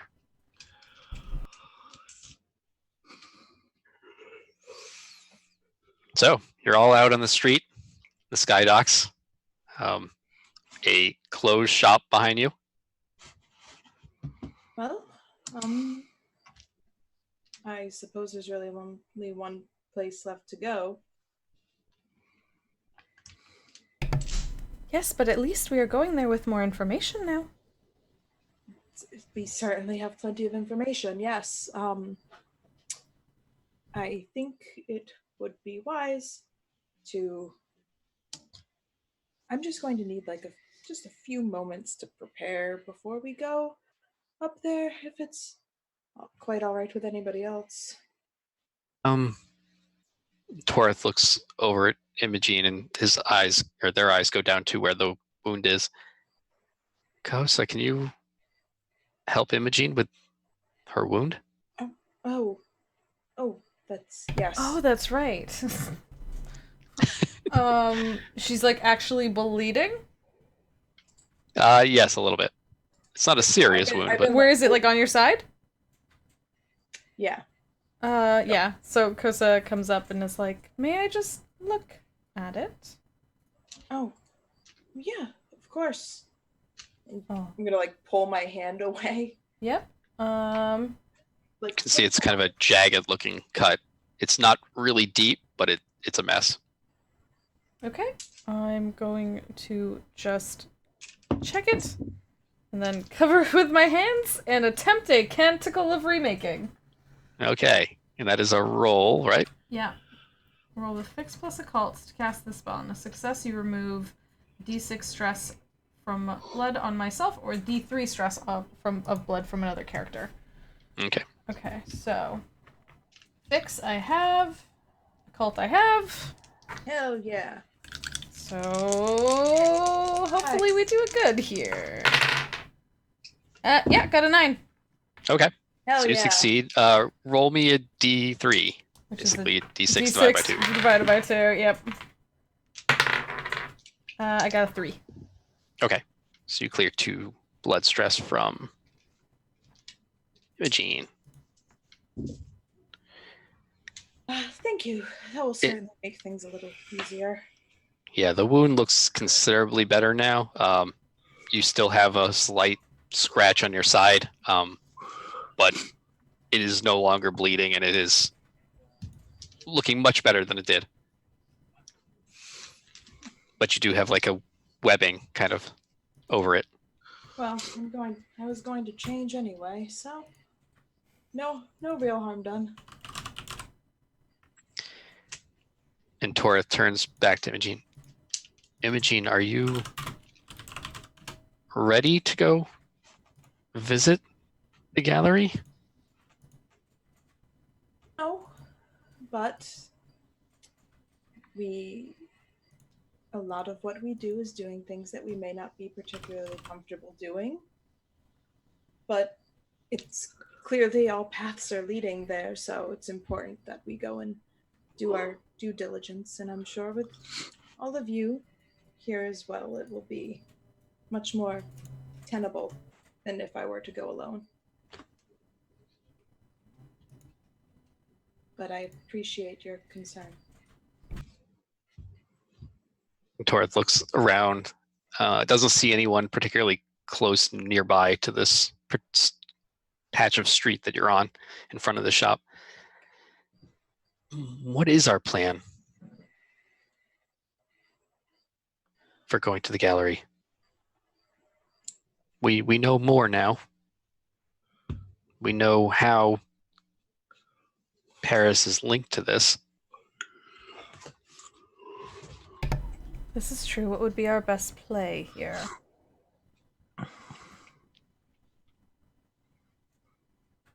We wouldn't be the normal types to simply be there visiting, would we? No, the clientele is almost exclusively Alfir. Even the high society drow find it unsettling for reasons that you could probably imagine.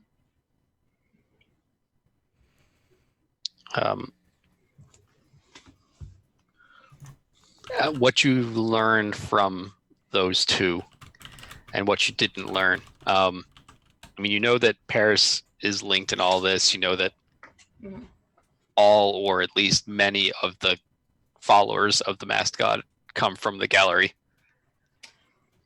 Ooh.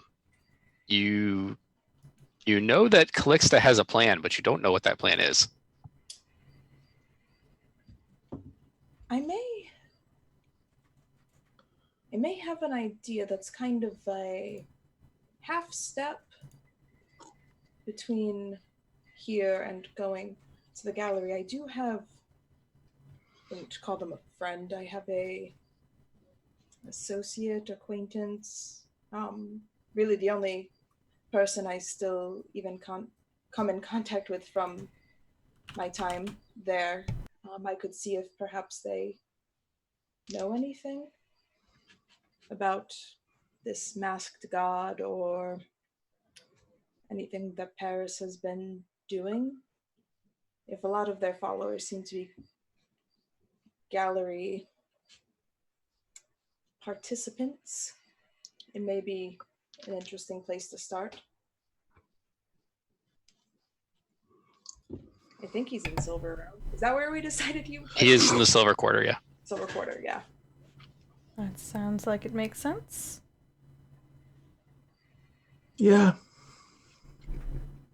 Okay, so you're going to go see, that's Valentine. Yep, Valentine. Yeah. These names. And that also gives you an opportunity because you had always said that you were gonna have to change before going to Right. Amaranth anyway. Yeah. So you're Right. going back to your home area. Yep. Are you going to change before going to see Valentine? Probably, yeah. And I'm going to ask, are you going to use any? So you have a number of abilities that basically require you to get ready. Yes. Are you going to use any of those? Let me see.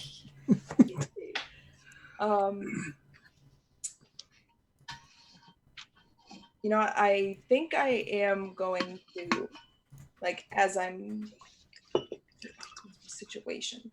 Perfect. So I could use yeah, before like as like I'm gonna get ready as if we're going up to Amaranth, but I am going to use glamour before going to talk to Valentine. Okay, and glamour is the one that basically targets that person in particular. Yeah, you choose an NPC and you change your appearance to represent their ideal partner. When your target yeah. So it gives me, what does it do? I think it just gives me like a Give you like mastery or something? I Um, don't know, I'm gonna flip over there now. yeah.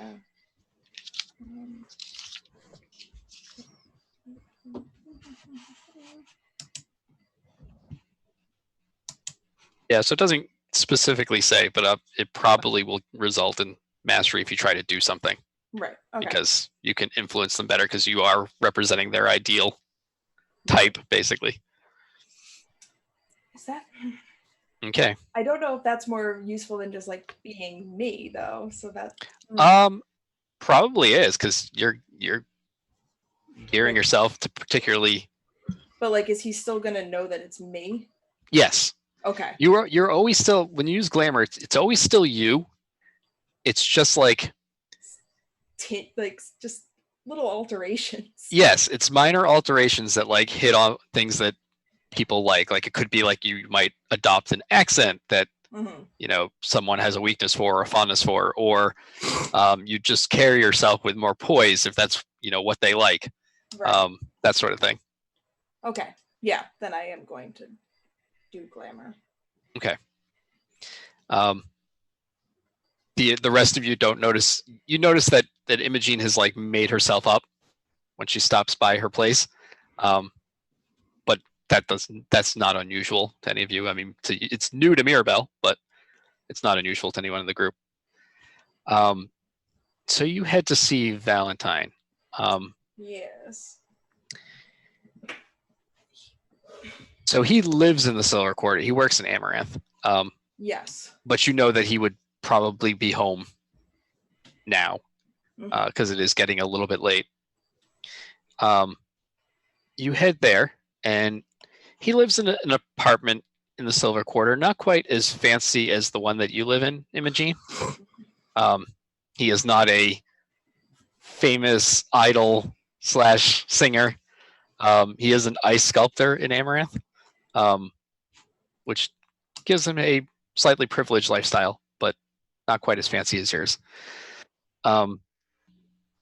And you know exactly which apartment is his, so you can go right up there. Yeah, is it like a, oh, hello. Is it like a buzzer? It's not really a buzzer, so you can just walk into the building, though. Okay. This one doesn't have any kind of special guards or anything like your building has. I have a microphone. You can just go right up to his apartment. She wants to play too. I know. Everyone, I apologize for my goblin. Indy wanted to play Starcross too. She did want to play Starcross. She doesn't like being left out. Neither does her sister, but she's a little more in your face about it. Yeah, I'm gonna go right up to the apartment. Okay, and you knock, I guess. Yeah, I'm gonna. What? Okay.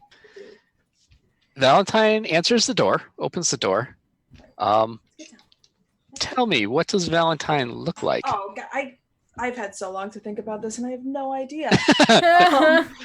Improvise. In this, a game of role playing. All right. He is. He's tall, taller than average. And he's obviously super attractive because he wouldn't have been in the gallery if he wasn't super attractive.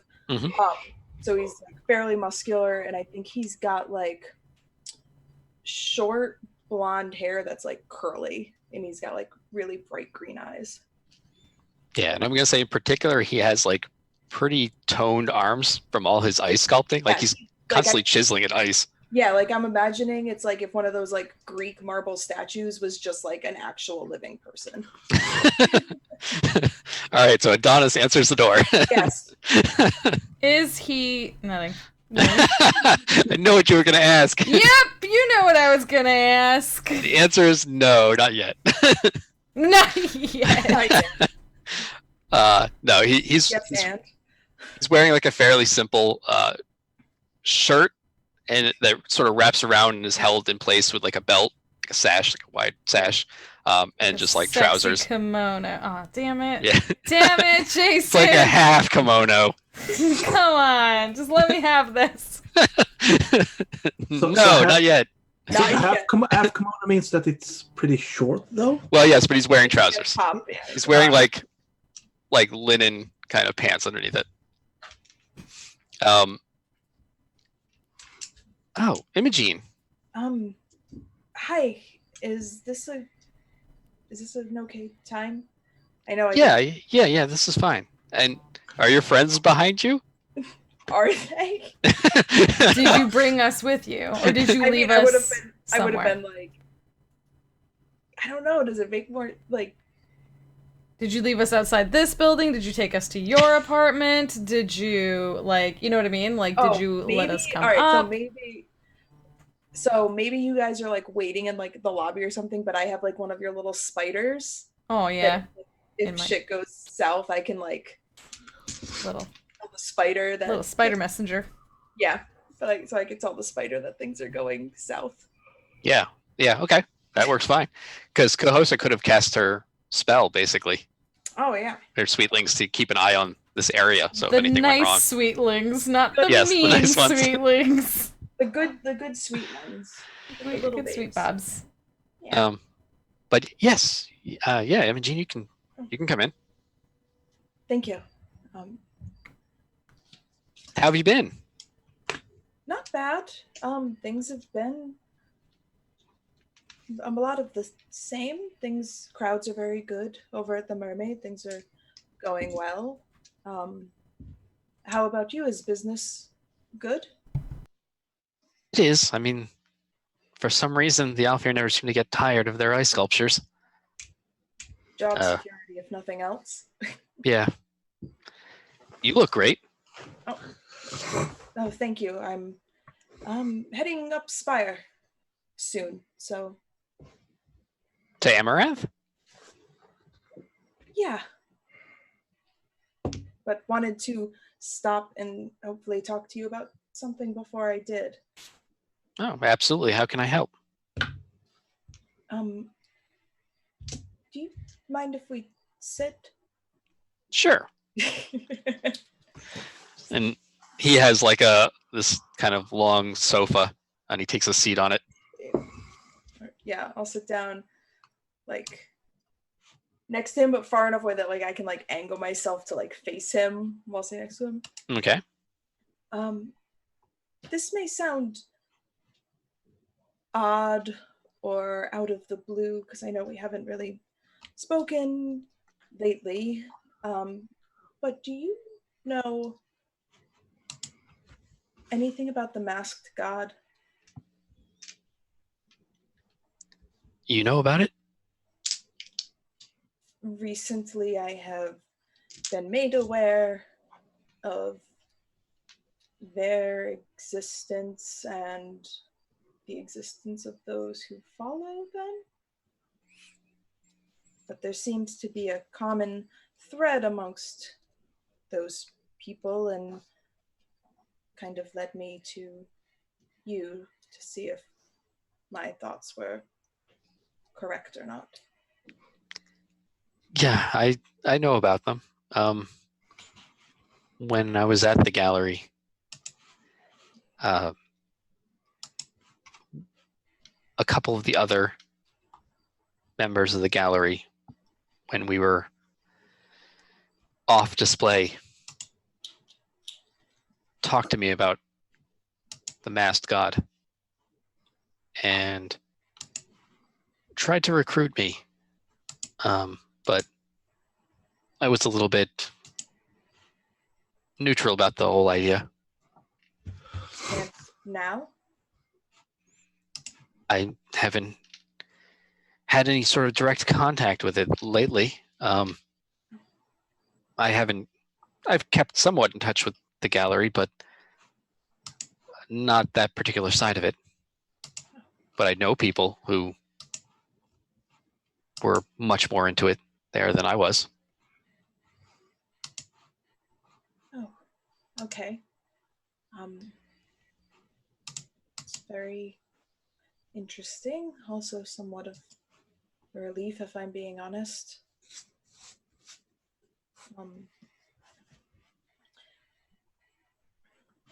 Yeah, they never wanted me to bring you in on it at all.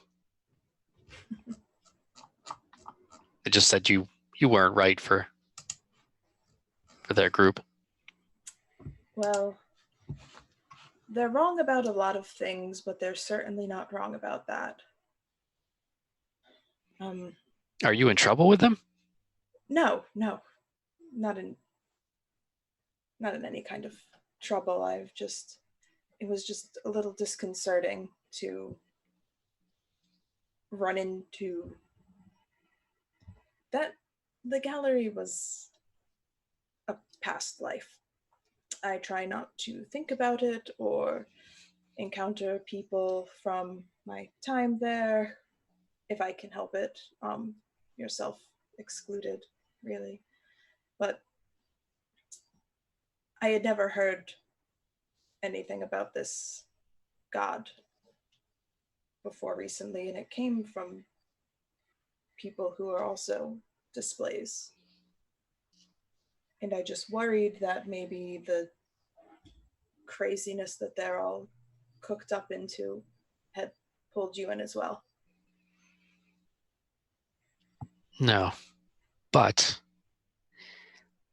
the fact that you're here talking to me right now and you're going to be going up Spire to Amaranth soon, are you going back to the gallery? I can't go back there.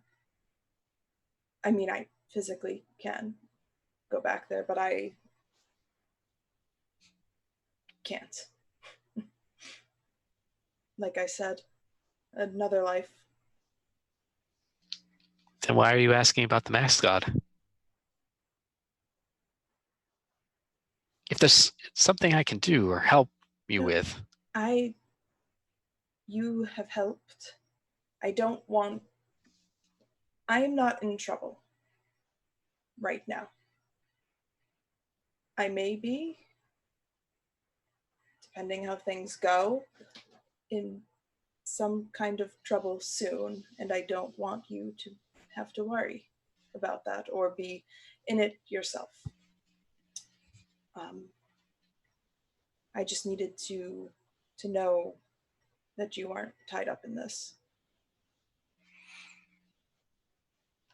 I'm not, but now you have me worried. I mean, I know you don't want me involved in this, but Well, we look out for each other, Imogene. I know. I can take care of myself, but I also have some associates who are far more capable than I of taking care of themselves, and everything will be fine. I'm just here to smile and ask questions and know people in the right places to get things done. All right, well, if you do somehow end up back at the gallery or at least mixed up with the displays there, just be careful. They never identified with you, Imogene. What do you mean? I don't think you ever quite saw it, but you were one of Paris's favorites. And I know he didn't make life easy for you. He didn't make life easy for any of us. But he cared about you more than most of the others. And in his own warped Alfir ways. And I think the others saw that. And they also saw how, despite that, you wanted nothing to do with the gallery. And I believe the reason why they kept you out of all of their groups with the masked god is partially because they didn't feel that you saw things their way, but also out of a bit of envy. And so if you're going back there, or if you're getting mixed up in them, just, you're not dealing with friends. I never am. Well, you are right now.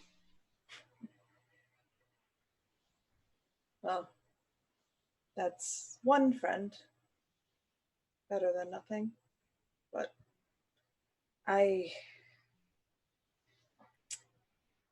haven't counted myself among friends in a very long time. So I know that anytime I'm going to Amaranth, I'm going to Amaranth fully armored. Not physically, but you know what I mean. I do. It's not a great place for me to be up there. I hate it, honestly, but The gallery was terrible, but you made it out of there with your voice. A lot of us, Paris broke a lot of us. that was the goal, wasn't it? But, well, I'm trying to use the voice that I saved to do some good. That always was you. I have good intentions. Not always great in practice, but I try. I know. You're a good person, Imogene. And that's why I want you to be careful when you're there. I will. I'll be careful. And you sure you don't need me to help in any way? Just keep your wits about you. If others show up trying to convert you or whatever it is they're doing, just stay alert. Don't get dragged in to what they're doing. You're far too good for any of that cult nonsense that they're all wrapped up in. I will. And I think they know that. They haven't reached out to me in quite a while. Well, you don't know what people will do in moments of desperation, so. He thinks about that, but almost like he was going to ask something, but stops himself. Thank you. Of course. I didn't mean to drop by so unexpected. Well, I did mean it because I did it, but I didn't mean to catch you off guard or anything. You're fine. Anytime. All right. Thank you again, and stay safe. You Yeah. will be, but And when you're done whatever business you're doing up Spire, come back and just let me know you're fine. I will do that. I promise. All right. And are you leaving? Yeah. I'm gonna leave. All right. So you leave. Bye. Your spider alerts you, Kahosa, that Imogene has left the apartment and is fine. And then Imogene's soon down back in the lobby with the rest of you. Not much by way of information, but he's not wrapped up in any of the unpleasantness. He was aware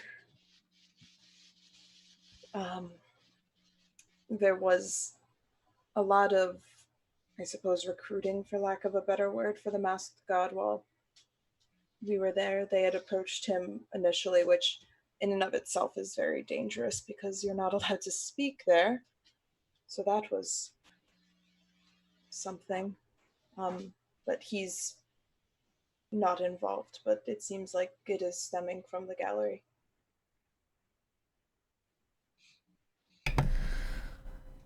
So are we any closer to deciding if we would like to enter in and speak to someone specifically, or try and find an alternate way in, or... I don't know if there's anyone... What you do know, Imogene, is that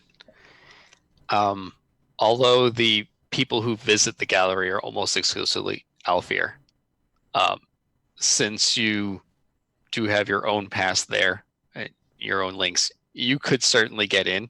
Mhm. No one's going to stop Imogene Sunlight Through Glass from visiting the gallery. And you know that Paris has a ton of attendants. I mean, you met most of them on your first day at the gallery, but the Paris runs the show. Right. I mean, I could get in. That's not really the issue. The issue is more what we do once we're there.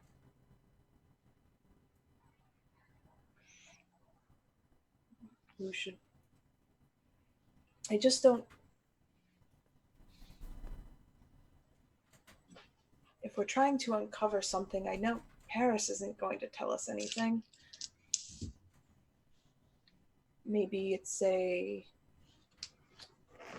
sneak in and see if there's any information lying about type of thing. Mirabelle, you seem good at gathering information, yes? Yeah.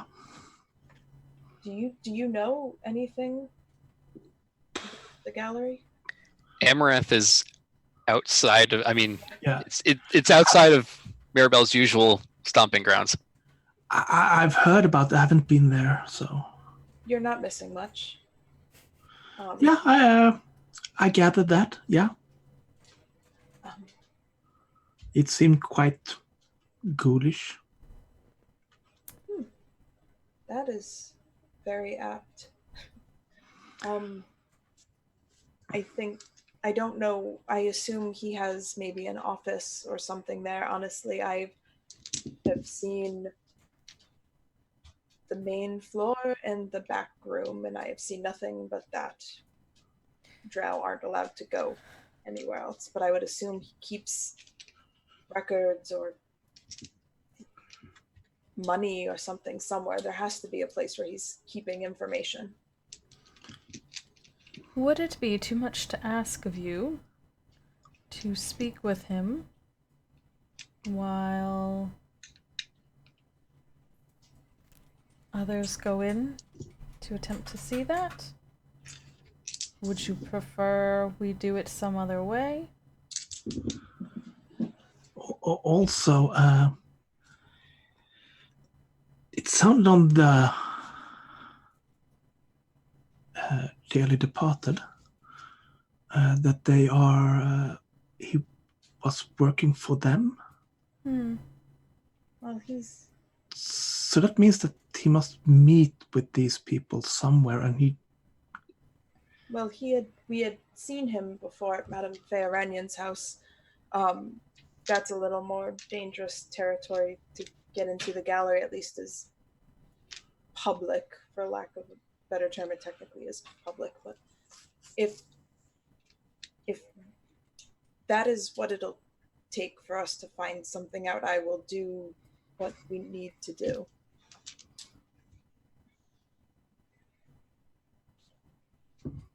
If it's going to help us end whatever it is these people and their god are trying to do, then I can talk to a man for a few minutes.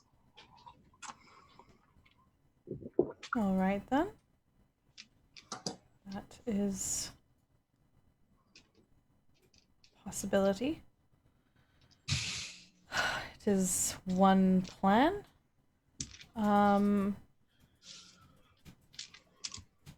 Were you hoping to perform another costume change? Oh, well, I put this on as a going up Spire, but if it's a distracting the person on this earth that I hate more than anything in the world, I think I will require a different dress. And I just like that. there's a different look for that. Yes. Just so we are on the same page, we are talking about when we are talking about talking to this person, we are talking about talking. Yes, talking like I do. Okay. I was just being a little bit worried. Mirabelle has seen some shit. Has only known you people for a few hours. Yeah. And Kosa killed 2 people. Listen, come on now. Let's not point fingers. I mean, technically, the spiders did the kill. Yeah, that's true. Technically, I just let them out for a walk. And you had to make sure this Mirabelle person was cool and not gonna like snap under pressure. Yeah. You cool? How cool, how cool. Yes, and yes, but also Mirabelle, didn't you say you didn't have a mask of your own yet? And you need one for going up? Yeah, I probably will need to get one. There are several shops in Amaranth. Also, I have a fairly sizable collection in my dressing room, if you require. Okay. Yes. Whatever you feel comfortable with. All right, so I think we're gonna wrap for today here, because I like this plan. I like this plan that you guys are going into it. And I definitely want Torith back for this if he can be. Okay. It's a great plan. It's I like such this a good distraction plan. / break-in information gathering. I've got an outfit to think about. Yep. Yeah, I mean, if anyone has any better ideas, that was just one. Just one. I mean, Thanks, I hate it. I have good things for, distractions if we need a distraction from the distraction. So Shit starts really going south. Yeah. It's a good plan. Yeah, and I'm looking forward to Great. Imogene having a conversation with Paris. God. Don't worry, I'll think about that for the next 2 weeks. Yep. If nothing else. Yes. Thanks, I hate it. Yeah. So if we're good to go here, I guess let's go around and say goodbye. We want to go backwards. Yeah, let's go backwards, starting with Jason. Oh, hey there.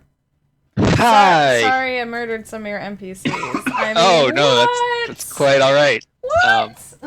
I feel like I deserved that after like tormenting your PC last week. Last game. Did you? Yeah, I'm Jason. I'm at Jace Levine on Twitter. I'm here roughly every other Saturday running this Spire game. But don't be surprised if you see me randomly in other streams because that happens too. But yeah, I hang out here a bunch. And that's me. Yay. Nicholas. hello. I am Nivinta at Twitter and Twitch. And you can see me here for the Spire once bi-weekly. And the other week, I am running a Genesis game called Meet the Saturnine Moon. Yay. Awesome. I'm so excited we got to meet Mirabelle today. I'm already excited for her. It's going to get us into a lot of trouble. She seems like fun, and I like fun. I like it. So I am excited. Having previously GM'd a game with Nicholas where Nicholas played a character that got people into trouble quite a bit, I'm looking forward to this a lot. Awesome. Great. Megan! Hi, I'm Megan. You can find me on Twitter at Megalyn for the win. I am here every other Saturday playing Spire, obviously. You can find me starting tonight at 8 Eastern, 5 Pacific on Little Cup of Joe's channel. We're starting a new Ryutama campaign. So if you like wholesome, pure, good with 5 people who have absolutely no chill whatsoever, stop by and check it out. It's going to be wonderful. I also wrote a game, and you can check it out on itch.io/Megalyn for the win. And you can check it out if you like character creation stuff. It's pretty cool. Oh, thanks, Jess. I was like, I got a command for that. We got it. But yeah, thank you. Thanks for playing. Thanks everyone for hanging out here. I love this game with all of you. It's so good. This is Jess. This is her channel. She has a Patreon that you should probably go support her on. Yep. She also wrote a really cool game called Our Lady, and you can find it at this. Yeah, that's true. It happened. Those are things. Those are real things. So yeah. I will also inflict another thing. I used Megan's game to build the backstory for Mirabelle. Yes. It worked really well. That's awesome. That's so Nicholas good. shared all those details with me. It's good That's stuff. so great. Pretty fun game. This game I'm a is little biased. It's really good. It is. I'm so happy to shout about it because not only is it like fun as a game, but it's actually super useful. Like it encourages you to fill out a backstory when some people like wouldn't normally like do that, but it makes it fun and it's so good. It's so good. Are you making a character right now? Go try out Session 0 and find out things you didn't even know about them. Things you didn't even know. And now you can do that. But yeah, Jess, this is my channel. Thank you so much for being here. Make sure you follow if you haven't done that already. Posting these up on YouTube, so go ahead and hit subscribe and watch them there, or come over to Twitch and watch them live and come chat with us and write gasp in the chat at the same time that we write gasp in the chat as things are revealed and stuff happens. Like Nicholas said, we've got a Genesis campaign on Fridays. We've got this happening every other Saturday. I think that normally after this we would do WoW with Dustin. I think that might be canceled tonight because I think he's stuck at work, unfortunately. But we'll be back tomorrow with more Borderlands with Slayer. Tomorrow's also the last ever episode of Critical Reroll. We are wrapping up that podcast that we've been doing for like 3 or 4 years now. Gosh, I don't even know. That's bonkers. But then yeah, then if you need something more light and airy, come back on Monday because we got Good Society happening here now, which is such a good, cute time. If you don't know it, it is a Jane Austen style TTRPG, and it is just lovely and full of, oh my gosh, like just twisted bonds between people and controversy waiting to happen, and who even knows. And I'm actually now on 2 other channels, so visit me over at ProStrat's channel and visit me over at Scraticus Academy, and I think I'm gonna stop talking now, but thanks anyway. You all are awesome. Thanks everyone for playing, thanks everyone for hanging out, thanks for watching, and have a good night and evening, daytime, whatever time, and we'll see you later. Bye! Bye, everyone.